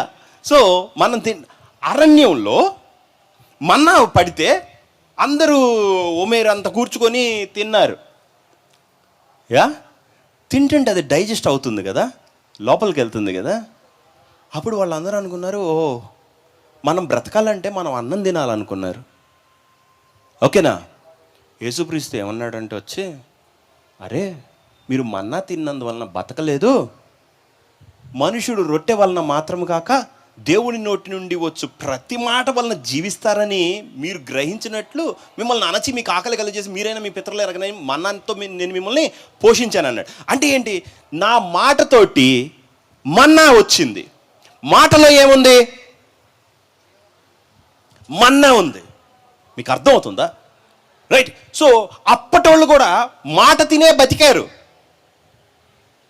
పోతే ఆర్టిఫిషియల్ మాట, నాట్ ద రియల్ వన్. ఇప్పుడు నేను మీతో చెప్పే మాటలు ఆత్మయు జీవమునై ఉన్నాయి. జీవాహారము నేనే, నన్ను తినేవాడు నిత్యం బ్రతుకుతాడని చెప్తున్నాను. ఇప్పుడు వీళ్ళ పెద్ద ప్రాబ్లం ఏంటంటే, మాట ఎట్లా తింటాం, ఈయన శరీరం ఎట్లా తింటాం, ఈయన రక్తం ఎట్లా తాగుతాం? This is where the problem lies. మీకు అర్థమవుతుంది కదా? రెడీయా? ప్రతి క్రిస్టియన్ ప్రాబ్లం కూడా అదే. దేవుడు మీకు ఒక వాక్యం ఇచ్చిన తర్వాత, పాత నిబంధనలు ఎలా జరిగింది, మీకు రేపు ఆయన ఆహారం ఇస్తాడు అన్న వెంటనే మన్నా కురిసింది. ఆయన మాట మోషే నమ్మిన వెంటనే అది వేరు తీసుకున్న వెంటనే కనపడింది. ఇన్ ద సేమ్ వే యేసుక్రీస్తు ఏమన్నా టెక్నిక్ అదే. మీరు నా మాటని తీసుకుంటే, ఓకే, అది తీసుకొని తింటే, రెడీయా? ఇప్పుడు మనము బ్రెడ్ తిన్నాం అనుకుందాం. మీరు తింటుంది ఏంటి? హలో, మీరు తింటుంది ఏంటి? ప్రభువా నన్ను బతికిచ్చు అన్నావు. నిన్ను బతికిచ్చు అని అంటే దేవుడు ఏం చేశాడంటే బ్రెడ్ పంపాడు. అప్పుడు నువ్వేమన్నా, నేను నన్ను బతికించమంటే బ్రెడ్ ఎందుకు పంపావని అంటావా? ఎందుకు అనట్లేదు? నువ్వు అడిగింది జీవం కదా, ఆయన ఎందుకు బ్రెడ్ ఎందుకు ఇచ్చాడు? అసలు జీవం ఇవ్వాలి కదా డైరెక్ట్గా. Is it possible? సాధ్యపడదు కదా. సో జీవం ఎందులో ఉంది? సో ఎప్పుడైతే ఆ బ్రెడ్ తీసుకున్నామో, తిన్నామో, అది నవిలేటప్పుడు ఏమవుతుంది? సరే వెళ్ళింది లోపలికి, పొట్టలోకి వెళ్ళిన తర్వాత కరిగిద్దా? యా. అయినప్పుడు బ్లడ్ దాని చుట్టూకు వచ్చి దానిలో ఉన్నాయన్నీ తీసుకొని వెళ్ళి ఎక్కడ ఇవ్వాలో అక్కడ అన్నీ డ్రాప్ చేసి వెళ్ళిద్దా ప్యాకెట్లు అన్నీ ప్రతి ప్లేస్కి? ఇన్ ద సేమ్ వే ఇప్పుడు చూడండి, ఆ బ్రెడ్ తీసుకోగానే తిన్న వెంటనే బ్లడ్లోకి లైఫ్ ఎట్లా వచ్చింది? హలో, లైఫ్ ఎలా సస్టైన్ అయింది? ఇన్ ద సేమ్ వే వాక్యం ఏంటంటే, నా శరీరము తిని నా రక్తము తాగువాడు నిత్య జీవం గలవాడు, నేను మీకు ఇచ్చింది ఏందో తెలుసా? నా మాట అన్నాడు. నా మాటలు ఆత్మయు జీవమునై ఉన్న. మళ్ళీ చెప్తా, నా మాటలు ఆత్మయు మళ్ళీ నీకేం కావాలి ప్రభా? నా సేవ బ్రహ్మాండం. ఓకే, ఏం చేస్తావు తెలుసా? ఫస్ట్ ఆఫ్ ఆల్ నీకు నాలెడ్జ్ లేదు, నీకు విత్తనం లేదు. Okay, you pray about it. దేవా ఇది నన్ను పిలిచావు, ఇది నా మాట. అప్పుడు నీ దగ్గర ఏముంది? బ్రెడ్ ముక్క, ఉంది. నా మాటలు ఏమై ఉన్నాయి? ఆత్మయు. రైట్. నీకు ఏది కావాలో ఆ లైఫ్. నేను 5-6 సంవత్సరాల క్రితం చెప్పా, జీవం అంటే జీవం కాదు, లైఫ్ అంటే జీవనం. నువ్వు బతికి వచ్చేదే లైఫ్. రైట్, సరేలేండి. సో ఆ వాక్యం సేవకు పిలిచాడు, ఈ వాక్యం పట్టుకున్నాం, అది లోపలికి తీసుకున్న తర్వాత నా మాటలు ఆత్మయు జీవమునై ఉన్నవి. సో ఎప్పుడైతే దేవుడు ఆ మాట మీకు ఇచ్చాడో అది ఇక్కడికి వెళ్ళకూడదు. అది ఎక్కడికి వెళ్ళాలి? హృదయంలోకి వెళ్ళి, ఒక్క నిమిషం, నాకేం కావాలంటే సేవ కావాలి, కానీ నాకు కావాల్సింది సేవ. నాకు ఉద్యోగం, నాకు పరలోకం, నాకు ఈ సిన్లోంచి బయటికి రావటం, నాకు డెలివరెన్స్ కావాలి, నాకు రక్షణ కావాలి, నాకు హీలింగ్ కావాలి. ఓకే దేవుడు మీకు, నాకు పిల్లలు లేరు, నాకు పిల్లలు కావాలి. పిల్లలు రారు. ఓకే, పిల్లలు ఎక్కడి నుంచి వస్తారంటే వాక్యంలో నుంచి వస్తారు. రైట్. సో మీకు ఏమి కావాలి అనేది ఈ లోకం ట్రస్ట్ చేసినట్టు దాని మెథడాలజీస్ మీద, దాని ప్రాసెస్ మీద ట్రస్ట్ చేయకూడదు. మనకి ఒక వినూత్నమైన పద్ధతి ఉంది. అదేంటంటే లోపలికి చూసుకోవాలి, మన హృదయం దేవుడు దేంతో నింపాడు. So you take that word, ఆ మాట తీసుకొని, రైట్, ఆయన మాటలు ఆత్మయు నాకేం కావాలో అది అయి ఉన్నది, ఆత్మయు జీవమునై ఉన్నాయి, స్పిరిట్ అండ్ లైఫ్. ఎప్పుడైతే ఆ వాక్యాన్ని నువ్వు తినటం మొదలు పెడతావో, అర్థమవుతుందా? తినటం అనగా, తినటం అంటే ఆ వాక్యాన్ని ఎప్పుడైతే నువ్వు ఇన్ ద బిగినింగ్ మొట్టమొదటిగా ఆ వాక్యాన్ని తీసుకోవాలి, తీసుకున్న తర్వాత అండ్ ద సెకండ్ స్టెప్, ఆ వాక్యాన్ని ఇదే నాదే నేను నమ్మాలి. ఓకే, నీకు నమ్మకం మాత్రం ఉంది, విశ్వాసం లేదు, డోంట్ వరీ. ఓకే, ఎప్పుడైతే ఆ వాక్యం నీ లోపలికి నువ్వు ఇదే నాకు దారి అని నువ్వు నమ్మావో, you just work on it. అర్థమవుతుందా? సో ఈయన్ని ఇప్పుడు తినాలి, కమాన్. తినకపోతే బ్రతుకు రాదు ఆ మాటలో నుండి. రైట్, తింటున్నాం. నాకు పిల్లలు పుడతారు. శారా సేమ్ చేసింది, వాక్యం లోపలికి తీసుకుంది. బర్రెలు ఏం చేస్తుంది తెలుసా? ముందు తిని తర్వాత నోట్లోకి తెచ్చుకొని నెమరేస్తూ ఉంటాయి. Right, same thing. సో అది హృదయం లోపలికి వెళ్ళిన తర్వాత నువ్వేం చేస్తావంటే దాన్ని నమ్మటానికి ప్రయత్నిస్తావు. నమ్మటానికి ప్రయత్నించడం అంటే విత్తనం లోపలికి వేసాం, మొలవలా, ఓకేనా, మళ్ళీ విత్తనం తీ, ఊరకొక చీరు పక్కన మళ్ళీ పెట్టు తడిపి, రేపు పొద్దున కల్లా వచ్చింది. మీకు అర్థమవుతుందా? అలా నువ్వు దాని మీద పని చెయ్యాలి, ఆ వాక్యం మీద. రైట్, విత్తనం వేసేటప్పుడు కొంచెం గీకి పెడితే తొందరగా వచ్చింది మొక్క, తెలుసా మీకు? తెలీదా? ఓకే, విత్తనం అట్నే పెట్టారు కాదు, బ్రేక్ చేయలేక చచ్చిద్ది. ఎప్పుడైనా విత్తనం వేసేటప్పుడు దానికి కొంచెం గ్యాప్ ఇవ్వండి. ఓకే, నర్సరీ మళ్ళీ ఇక్కడ వాక్యం చెప్పకుండా. సో ఇప్పుడు ఈ వాక్యాన్ని కూడా మనం గీకాలి. అర్థమవుతుందా? వేరు తీసుకోవాలంటే you have to work on it. Okay, పొద్దున్న లేవటం, ఏం చెప్పాడు దేవుడు నాకు? అరే దేవుడు ఏదో చెప్పుంటాడు కానీ అవన్నీ జరిగేటట్లేవు. మా అప్పులోడు ఏడా 10 లక్షలు తీరాలి, వీడికొక 5, వీడికో 2, వీడికొక 7, వీడికో మొత్తం కలిపి మొత్తం వేసి చిన్నప్పుడు స్కూల్లో చెప్పింది 2, 5, 7, మొత్తం ఎంతరా? ఇది 14, మనకు 20 జరుపుతాయి అన్నా. చిన్న చిన్న అప్పులు వద్దు కానీ ఓ బ్యాంకును కొట్టేదా? ఏ బ్యాంక్? నాకు ఆ బ్యాంక్ మేనేజర్ వాడు కూడా తెలుసా? సరే, అంటే వీడు 14తో పోయేవాడు 20 తీసుకుంటాడు, ఎందుకు పెద్ద తీర్చేవాళ్ళలాగా. అప్పటి నుంచి వర్షిప్కి వచ్చి హల్లెలూయా స్తుతి మహిమ పాట పాడుతూ ఉంటాడు.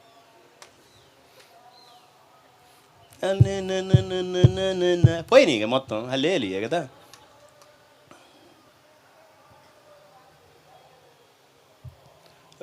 నీ టెక్నాలజీతో నువ్వు అప్పు చేయటం నేర్చుకున్నావు, విడుదల నేర్చుకోలే, ఈఎంఐలు కట్టడం నేర్చుకున్నావు బాగా. అసలు ఈ బ్యాంకులు ఏందిరా అని అంటే, నేను నాతో ప్రేయర్ చేసే వాళ్ళకి చెప్తాను,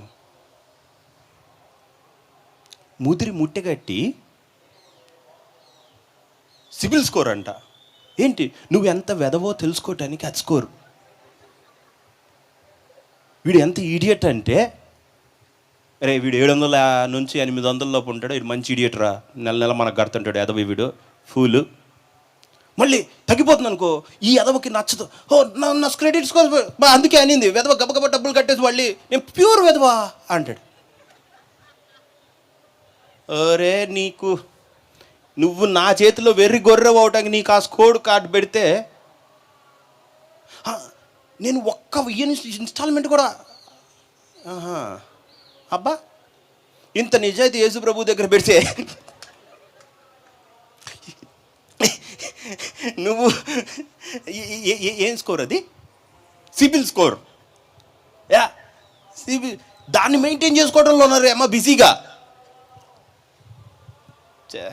నువ్వు ఎంత చెత్త స్టూపిడ్ ఫెలోవో ఇన్ టర్మ్స్ ఆఫ్ ఫైనాన్సెస్ అది చెప్తుంది అన్నమాట.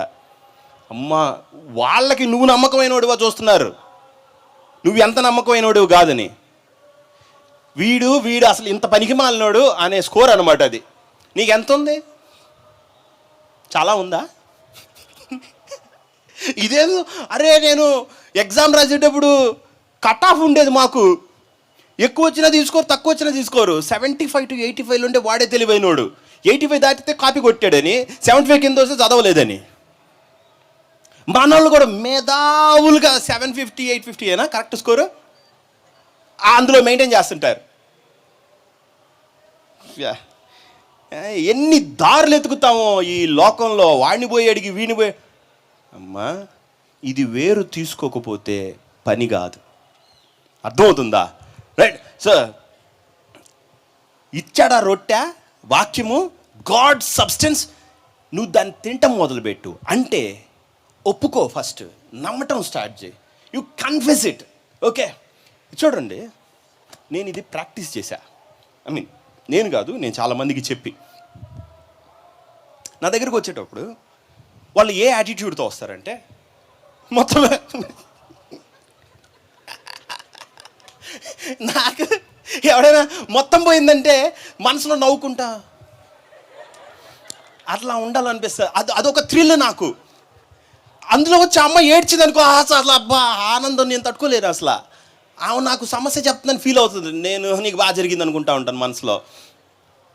లేకపోతే నీకున్న దుష్ట ఆలోచనలు ఒకటి, దేవుడి మీద ఆధారపడకుండా కంపు చేసుకొని నీ జీవితాన్ని మళ్ళీ ఏడవటం ఒకటి. అరే దేవుడు మాట నమ్మనందుకు ఏడవట్లేదు ఎవడు. నా పరిస్థితి అయిపోయింది, నన్ను ముంచావో అని ఏడుస్తున్నారు.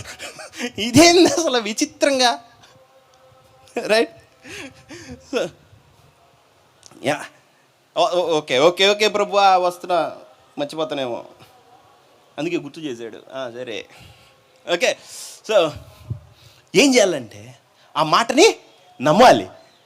నమ్మటం అంటే నమ్ముతున్నా నదిలో ఒక్కడే వెళ్ళలేవు, కొట్టుకుపోతావు. సో ఇట్లాంటివి కాదు, ఈ ఓవర్ యాక్షన్ కాదు. ఒకటి నమ్ముతున్నా, డాడీ పట్టుకో డాడీ, మళ్ళీ ఈడు దేవుణ్ణి డాడీ ఓన్ కమ్రా, నీకు అర్థం కాలేదు పిచ్చోడా. ప్రతోడికి మమ్మీ డాడీ పేరు పెట్టేయటమే, దిగేది నడిచేది. దేవుడిని అలాంటి విశ్వాసం మధ్యలో పెడతాడు, నెట్టు పెట్టి పట్టుకుంటారా వాడిని. ఓకే. సో నువ్వు వచ్చి ఏడుస్తున్నావు, నీ సమస్య చెప్తున్నావు, నీ పరిస్థితులు చెప్తున్నావు అంటేనే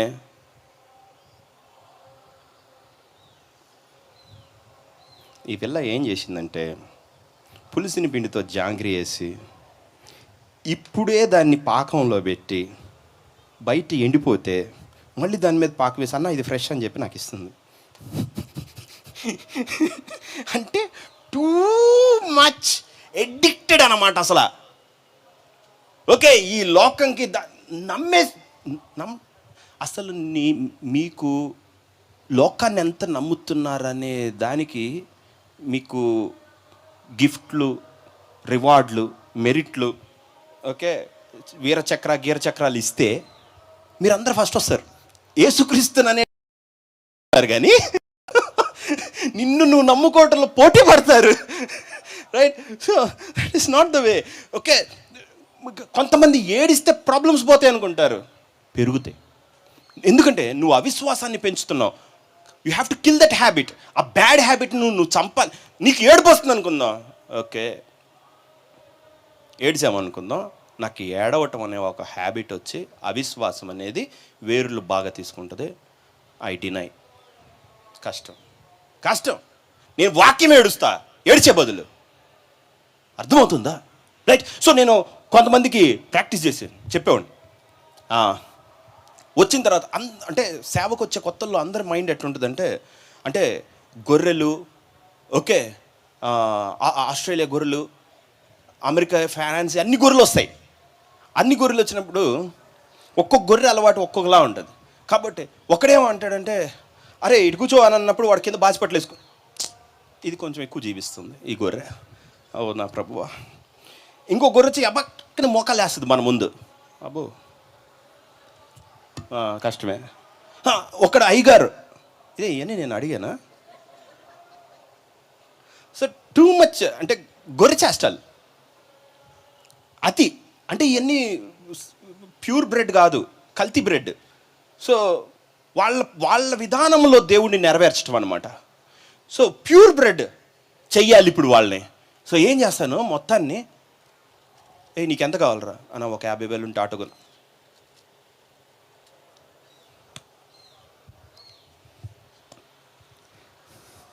ఆటోకి ఆ చర్చికి వెళ్ళకూడదంటరా. పాస్టర్ గారు దాన్ని కూడా ప్రార్థించి ఇచ్చేవాడు కదరా. జేఎంబి చర్చ్ ద్వారా ప్రార్థింపబడిందని కూడా రాసుకోవచ్చుగా. అన్న 50,000 ఉన్నాయన్న, ఆటో కొనుక్కునేదా?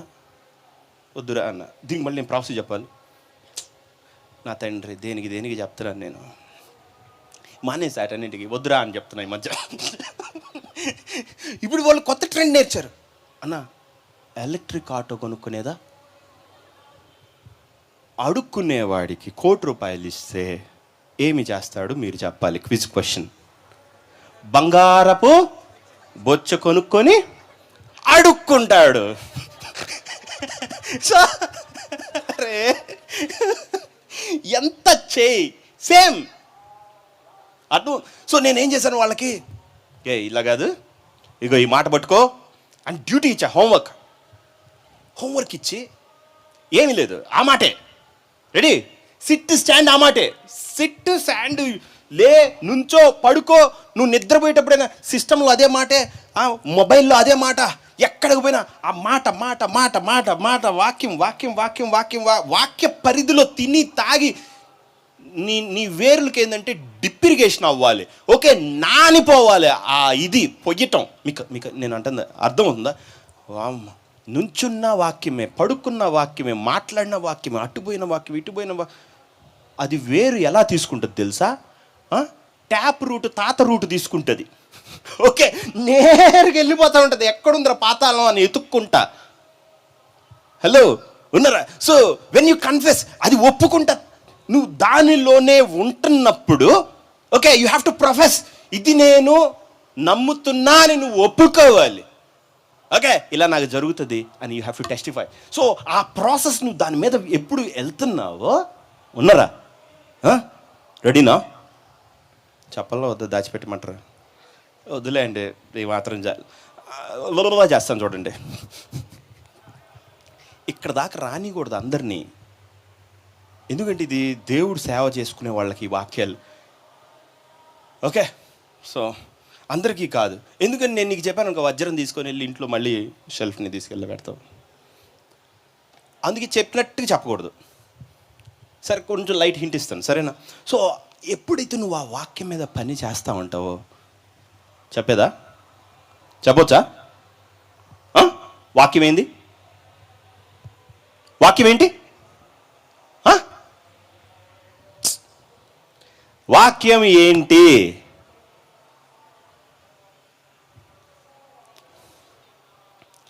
నా మాటలు ఏమన్నాడు? ఆత్మయు నా మాటలు ఏమన్నాడు? నా మాటలు పెద్దగా నా మాటలు నీతో మాట్లాడటం మొదలు పెడుతుంది.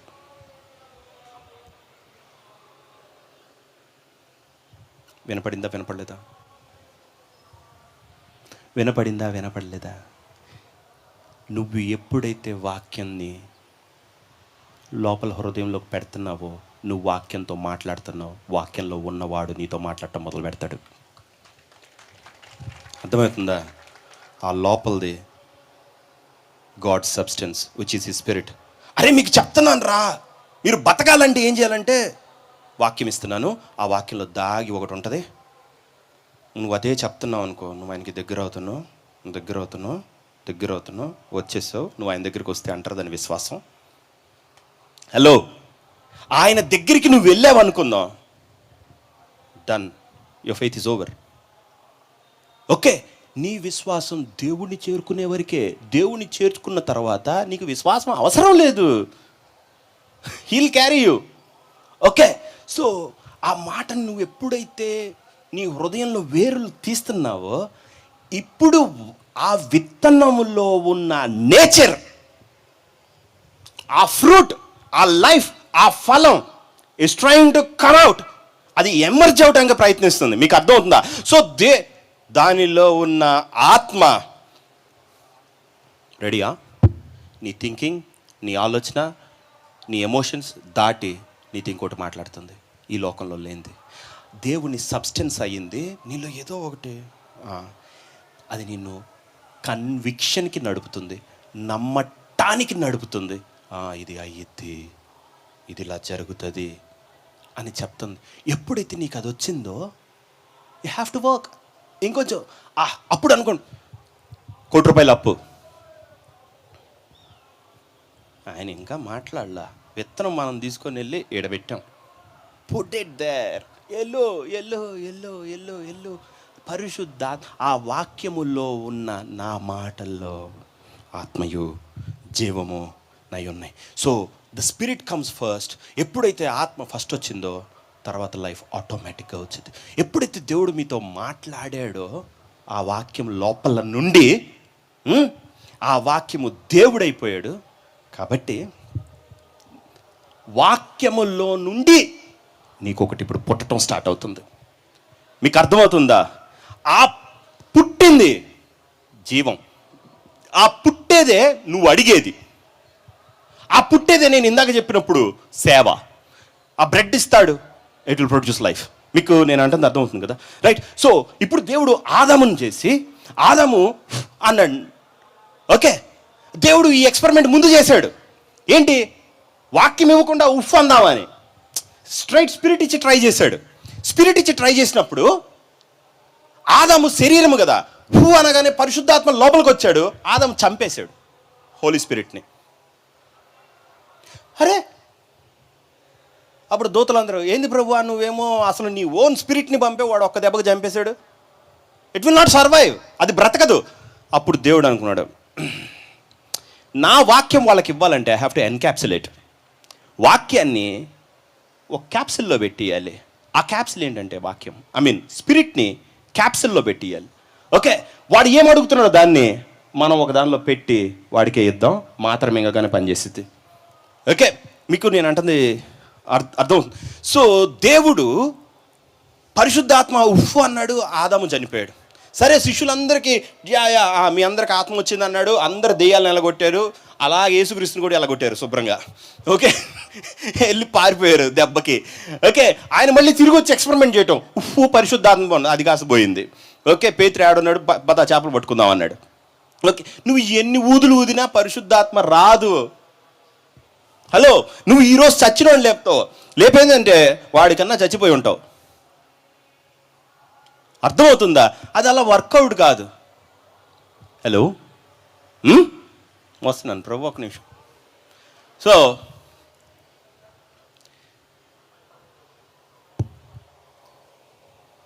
ఎంత పరిశుద్ధాత్మ, ఆత్మతో మనం పుట్టినా మనమైతే దానిలో ఉండం, మన శరీరం చంపుతుంది. కాబట్టి దేవుడు ఏం చేశాడంటే, నా యందు మీరును మీ యందు నా మాటలను నిలిచిన ఎడల మీకు ఏది ఇష్టమో అడుగుడి, అప్పుడు అవన్నీ మీకు అనుగ్రహింపబడునని చెప్పాడు. ఓకే, మీరు నా వాక్యమందు నిలిచిన వారైతే మీరు నిజముగా సత్యమును గ్రహించెదరు, సత్యము మిమ్మల్ని స్వతంత్రులుగా చే. అందులో ఉన్నది వేరు తీసుకొని నీకు రియాలిటీ చెప్తుంది. ఆ రియాలిటీ బికమ్స్ యువర్ లైఫ్ అన్నాడు. ఓకే, అప్పుడు అవునా, ఇప్పుడు ఆయన శరీరం తిని అన్న. ఓకే, ఆయన ఏమన్నాడు, నా శరీరం తిని నా రక్తం తాగమన్నట్లా. ఆయన ఏమన్నాడంటే, నన్ను నమ్మమన్నాడు. ఆయన నమ్మటం ఎలా? ఆయన ఇచ్చే వాక్యంతో. ఓకే, మీ పరిస్థితులను కాదు నమ్మేది. ఈ పరిస్థితుల్లో మీరు ఒక వాక్యం తీసుకొని, నా పరిస్థితికి మొత్తానికి నాకు దొరికిందా ఆన్సర్? దొరికింది. తాళం దొరికిందా? దొరికింది. ఆ తాళం ఎక్కడ ఉండాలో అక్కడ ఉండాలి. Okay, it has to take root. అది వేరు తీసుకోవాలి. మీకు అర్థమైందని అనుకుంటాను. సో అయితే ఇప్పుడు నేను నాకు చెప్పింది చెప్తాను. అప్పుడు సేమ్ థింగ్ ఇస్సాకుకి ఏం చేశాడంటే, నువ్వు ఐగుప్తులోనికి వెళ్ళక నేను నీకు చూపించే దేశంలోనే ఉండు అన్నాడు. సరే, నేను ఇక్కడ నిన్ను ఆశీర్వదించి నేను గొప్ప జనంగా చేస్తాను, నేను నీ తండ్రి అయిన అబ్రహాముకు తోడై ఉన్నట్లు నీకును తోడై ఉండేది అని చెప్పాడు. ఓకే, అప్పుడు ఇస్సాకు ఏం చేశాడంటే, వెయిట్, నా తండ్రికి తోడున్నట్టు నువ్వు తోడుంటావా? అసలు ఇస్సాకు అనేవాడు పుట్టిందే వాక్యంలో నుంచి. నా తండ్రి దాన్ని వర్కౌట్ చేస్తే వచ్చా నేను, and I have to do the same job. అదే మాట తీసుకో. ఎలా బ్రవ్వా? ఐగుప్తులోనికి వెళ్ళక అంటే ఏం చేయాలి? నువ్వు చేస్తున్నది హఠాత్తుగా మానే. నువ్వు ₹1 అప్పులో ఉన్నావు, అక్కడే ఉండి ఎక్కడికి పారిపోబాకు. ఇటు పారిపోనా అనొద్దు, అటు ఎగ్గొట్టినా అటు వద్దు. నీకేమనిపిస్తుంది అక్కడే ఉండిపో. చచ్చిపోతాను బ్రవ్వా, డోంట్ వరీ, మహూనా నేను ఉన్నా కదా. ఓకే, కరువులో ఉండనా, పూర్తిగా అక్కడే ఉండు. ఓకే, ఎటు పారిపోవద్దు. ఇటు ఇజ్రాయెల్ వెళ్ళినా కరువు, అటు ఐగుప్తు వెళ్ళినా సమృద్ధి ఉంది, కానీ పోతాను, నువ్వు వెళ్ళక ఇక్కడే ఉండన్నాడు. సరే, ఇస్సాకు మాటను తీసుకున్నాడు, లోపలేసుకున్నాడు. వేరు లోపలికి వెళ్ళిన తర్వాత అది మాట్లాడటం మొదలుపెట్టింది. ఏమనంటే, ఇస్సాకు అనింది. ఏంటండి అన్నాడు. ఒకసారి అటు నేల చూడు అన్నాడు. చూసా, ఇది దుబాయ్ ఉన్నట్టుంది అన్నాడు. దుబాయ్ దగ్గరలోనే. ట్విస్ట్ ఏంటంటే ఇక్కడ నీళ్లు ఉండవు అన్నాడు. మన క్రైస్తవులు అంతా. అప్పుడు ఇస్సాకు వాక్యంతో మాట్లాడటం మొదలుపెట్టాడు. తండ్రి, నువ్వు నా కొంప అలా ఇలా ముంచలేదు, కంప్లీట్గా ముంచావు కదా అన్నాడు. ఒరే, నీ కొంప కాదు, కొంపకి 1000 కొంపలు వస్తాయి, ఒక్కసారి అది చూడు అన్నాడు. ఆవిడ అన్నాడు, మట్టి అన్నాడు. మళ్ళీ చూడు మట్టి అన్నాడు. మళ్ళీ చూడు, మట్టి ప్రభువా అన్నాడు. మళ్ళీ చూడు అన్నాడు. ఈయన చూడమంటుంది మట్టి కాదు, ఈయన వేరే చూడమంటున్నాడు. ప్రభు దీవెన అన్నాడు. రైట్ చూస్తున్నాం, ఏముంది నీ దగ్గర అన్నాడు. విత్తనాలు ఉన్నాయి అన్నాడు. మొత్తం ఆ వాక్యంలోకి విత్తుకో, ఈ ఎడారి మొత్తం నుంచి నేను నీకు ఇస్తా అన్నాడు. ఓకే, సరే ప్రభువా, చూడు నువ్వు మట్టిలో వేయటిల్లా, నీ హృదయంలో ఎత్తుతున్నావు. ఓకే, నువ్వు విత్తిన దానికి నేను తెస్తా.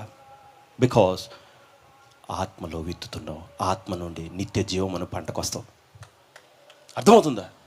ఇక్కడ జరిగేది నీ హృదయంలో జరిగేది. నీ అప్పుకి అటు ఇటు నీ తెలివితేటలు, ఆ బ్యాంకు, నీ కనెక్షన్స్, అసోసియేషన్స్లోంచి జరగదు. దేవుడు నీతో మాట్లాడిన మాట అందులోకి నువ్వు విత్తటంలో నుండి జరుగుతుంది. అర్థమవుతుందా? సో ఎప్పుడైతే ఆ వాక్యంలోకి ఇందాడి నుంచి వాక్యం మొదలు పెట్టినప్పుడు అది చెప్పు అంటున్నాడు. ఓకే, అందులోకి విత్తాలనేది చెప్పాలి, అది చెప్పేసా. ఓకే, ఆ మాటలోకి ఎప్పుడైతే ఇస్సాకు విత్తాడో, ఓకే, ఆ సంవత్సరం ఇస్సాకు 100 ఫలము పొందాను. అది వాక్యం. డన్. మీకు అర్థమైంది కదా? సో ఆ వాక్యం ఏమైంది? వేరు తీసుకొని నిజ జీవితమైంది. ఆ ఇయర్ ఇస్సాకు ఎంత తీసాడంట? 100% అనలా, 100 ఫోల్డ్ అన్నాడు, 100 రెట్లు. అర్థమవుతుందా?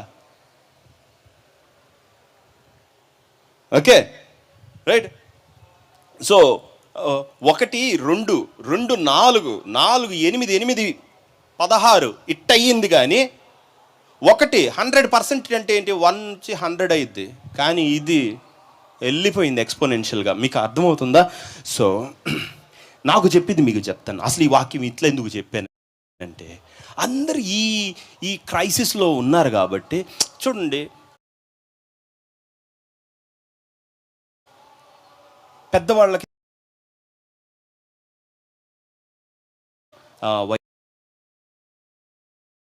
వయసులో యావరేజ్ చేస్తే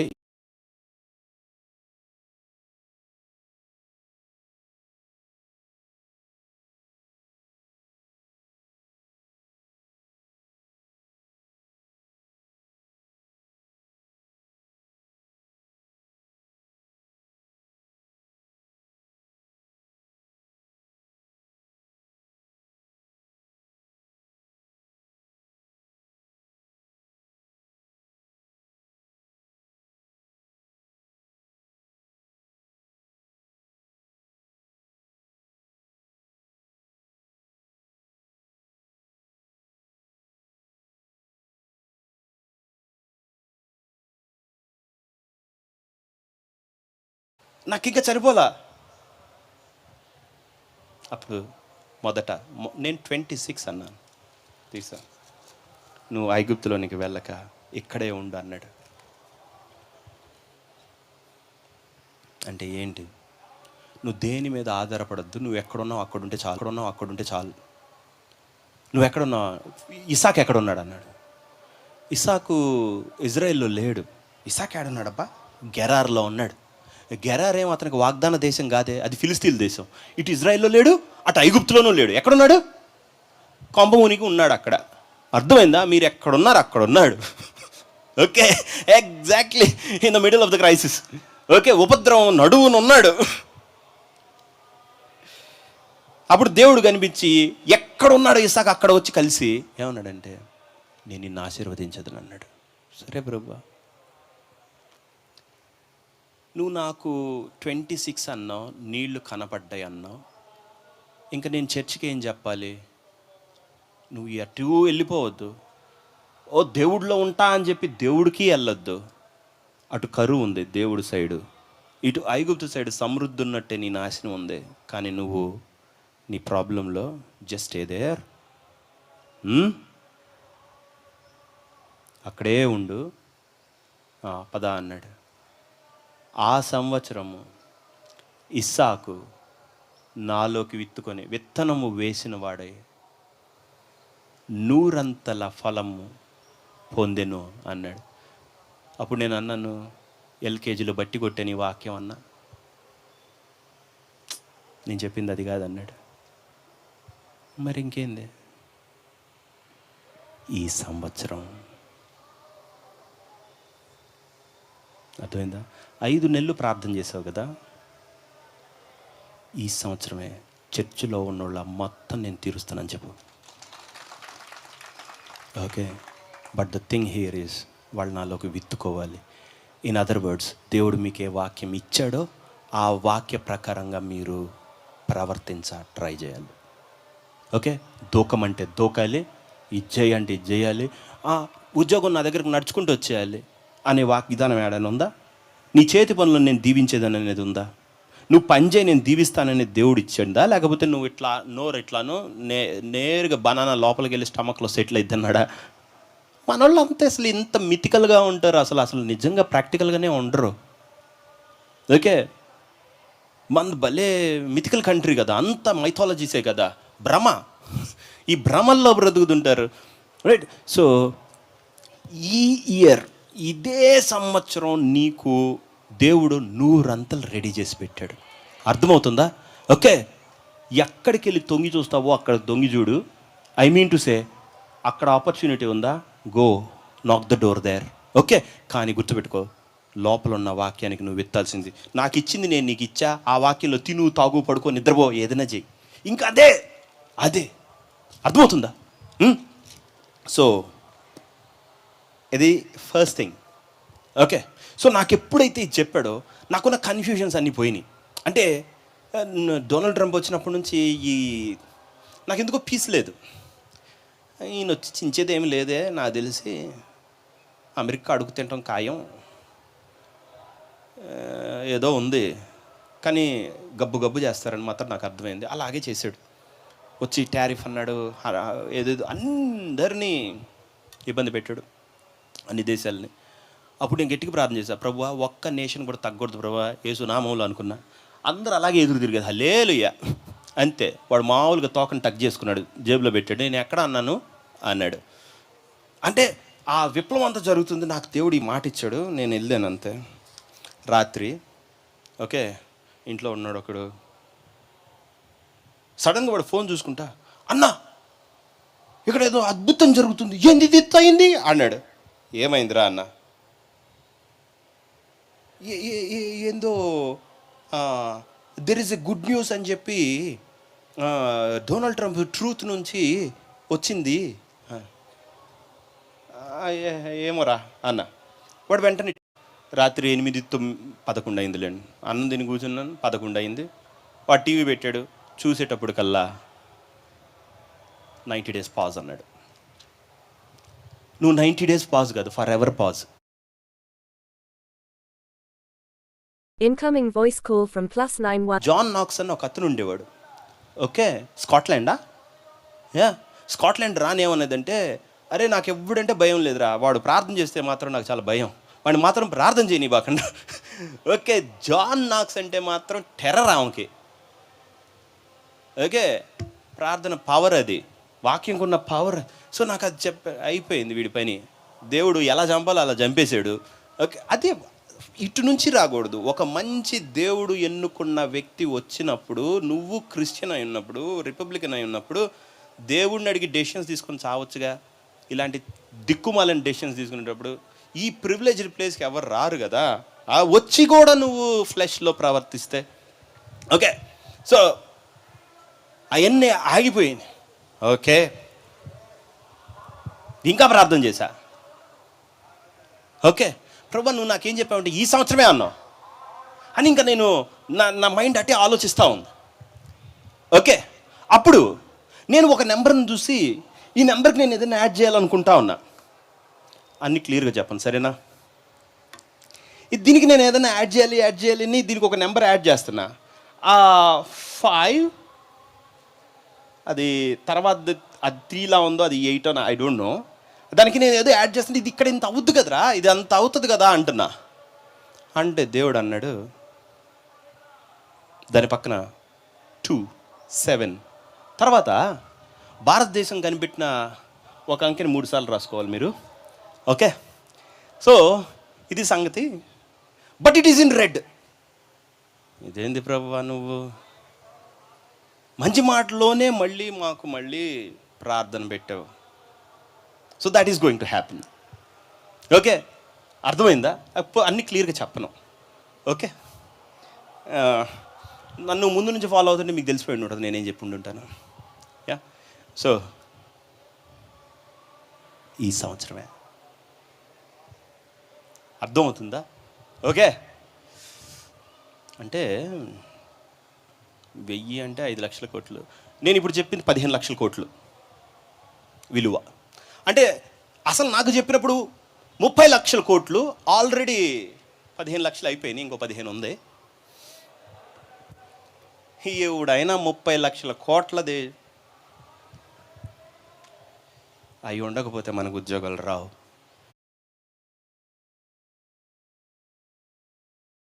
ఓకే, సో కీప్ ప్రేయింగ్, బాగా ప్రార్థన చేయండి. ఓకే, ఇంకొకటి కూడా చెప్తున్నాను. ఇప్పట్లో ఈ తల్లిదండ్రులు, ముఖ్యంగా తండ్రులు అంటే పోయి పని చేస్తుంటారు కాబట్టి రోజు 1 గంట కూర్చొని మరి మీ పిల్లల గురించి తెగ ప్రార్థన చేయండి. ఎందుకంటే ఇంకో 3 సంవత్సరాల్లో వాళ్ళ ఉద్యోగాలు చేస్తారో లేదా గ్యారంటీ లేదు. అర్థమైందా? ఇటు ఏఐ అప్పయ్య కొద్దీ ఉద్యోగాలు కిందకి వెళ్తుంటాయి, ఈ లీవర్ పైకి వెళ్తుంటే ఇది కిందకి వెళ్తుంది. ఇప్పుడు 25% ఏఐఎంఎల్ జాబ్స్. అప్పుడు ఐటీ జాబ్స్ ఏమన్నా 25 వెళ్తే ఇది -1 ఉంది. ఇప్పుడు 2 3 4 5 25 వెళ్తుంది. ఇది 50 100కి వెళ్ళినప్పుడు ఇది 25కి వెళ్ళిపోతుంది. అంటే ఉద్యోగాలు పడిపోతే ఈ పెరుగుతాయి. అర్థమవుతుంది కదా. సో గట్టిగా మనం 2030కి వెళ్ళేటప్పటికి భయానకం పరిస్థితి. ఓకే, మనం చదువుకున్న చదువుకి అసలు ఉద్యోగం అనే దానికి సంబంధం ఉండదు. ఇంకా అందరు group 2, group 1, UPS, IAS, civil service అంటాడు. వాడు కొట్టేది లేదు, చచ్చేది లేదు. అదొక ఇది. చూడు, కళ్ళు తెరిచి ప్రభువా నా జీవితం ఎటు, నేను ఎటు వెళ్ళాలి, ఏం చెయ్యను అని అడుగు. అర్థమవుతుందా? అదెప్పుడో మీ నాన్న చేసినప్పుడు ఉద్యోగం కాబట్టి ఆయన నీకు పోసి చదువుకుంటేనే రా ఉద్యోగం అని చెప్పి ఉండుంటాడు. అది హల్లెలూయా అయిపోయింది. Incoming voice call from +91. తరణము గతించింది. అప్పుడున్నోళ్ళు golden పీరియడ్లో ఉన్నారు, ఇప్పుడున్నోడు స్ట్రగుల్ ఫర్ ఎగ్జిస్టెన్స్లో ఉన్నాడు. అర్థమైందా? బట్ డోంట్ వరీ, ప్రభు వాక్యం ఉందా లేదా? ఓకే, దానిలోకి విత్తుకోవటమే. రైట్, దేవుడు మీకు ఇవ్వడు, విస్తారంగా ఇస్తాడు. ఓకే, ఆమేన్. సో కొంచెం వైఖరి మార్చుకోండి. దేవుడు మీకు రూపాయలు 10 రూపాయలు ఇవ్వాలనుకోండి, నిత్య జీవం ఇవ్వాలనుకుంటున్నాడు. అంటే పెద్దది. నేను అడిగే దేవుడిని, ఏం ప్రభా వాక్యంలాగానే ఎందుకు పెట్టావని. అప్పుడు అన్నాడు, వాక్యం కానిది క్షయం అయిపోతుంది, లయం అయిపోతుంది. అదే నేను పోయిన వారం చెప్పాను కదా, ఆయన వాక్యంలో నుండి మనల్ని కన్నాడు. అప్పుడు నీ శరీరం కూడా ఆత్మే, దాన్ని చంపలేడు సాతాను. అంటే నీకు వచ్చిన ప్రతి ప్రోడక్ట్ వాక్యమే. నువ్వు పెట్టిన వ్యాపారమా, ఉద్యోగమా, సేవ, ఏదన్నా సరే నీ ఎఫర్ట్ కాదు, నా ఆత్మ నిర్వహించేది. అబ్రహాముకున్న గొర్రెలు మొత్తం నాయే. ఎందుకంటే నేను అబ్రహాం ఏమన్నాడంటే, నేను దేవుడికి ఒట్టు పెట్టుకున్నాను, సర్వోన్నతుడైన దేవుడికి నా చెయ్యి ఎత్తి మరి చెప్పులు వార కూడా నాకొద్దు, నేను వాడిని గొప్ప చేశాను అంటాను నాకొద్దు, నేను ఒక నమ్మా అతను నన్ను గొప్ప చేస్తాడు. Okay, I make his name great అన్నాడు. అది వాగ్దానం. నన్ను ఎట్ట గొప్ప చేస్తాడు నేను చూడాలా. హలో, ఓకే, ఈ వరల్డ్ని జరుగుతున్న వీటినిగా ట్రస్ట్ చేస్తే నీకు లోపల చెప్పిన వాక్యం, ఆ వాక్యం లోపల ఉన్న పర్సన్ నీకు మొత్తం తెలియజేస్తుంటాడు. ఇది ఇట్లారా, ఇది ఎట్టెళ్ళిద్ది, ఇది జరుగుతుంది. ఓకే, పరిశుద్ధ ఆత్మ వచ్చినప్పుడు జరగబో సంగతులను మీకు తెలియజేయనని చెప్పి యేసుక్రీస్తు నోటి మాట. అర్థమవుతుందా? So a blessed year is waiting for you. ఇంకెన్ని నెలలు ఉంది? 8 నెలలు ఉంది. ఓకేనా? ప్రభు ఈ 8 నెలల్లో మీ ప్రతి ద్వారము తెరుచునుగాక. లేచి నుంచుందాం, కళ్ళు మూసుకోండి.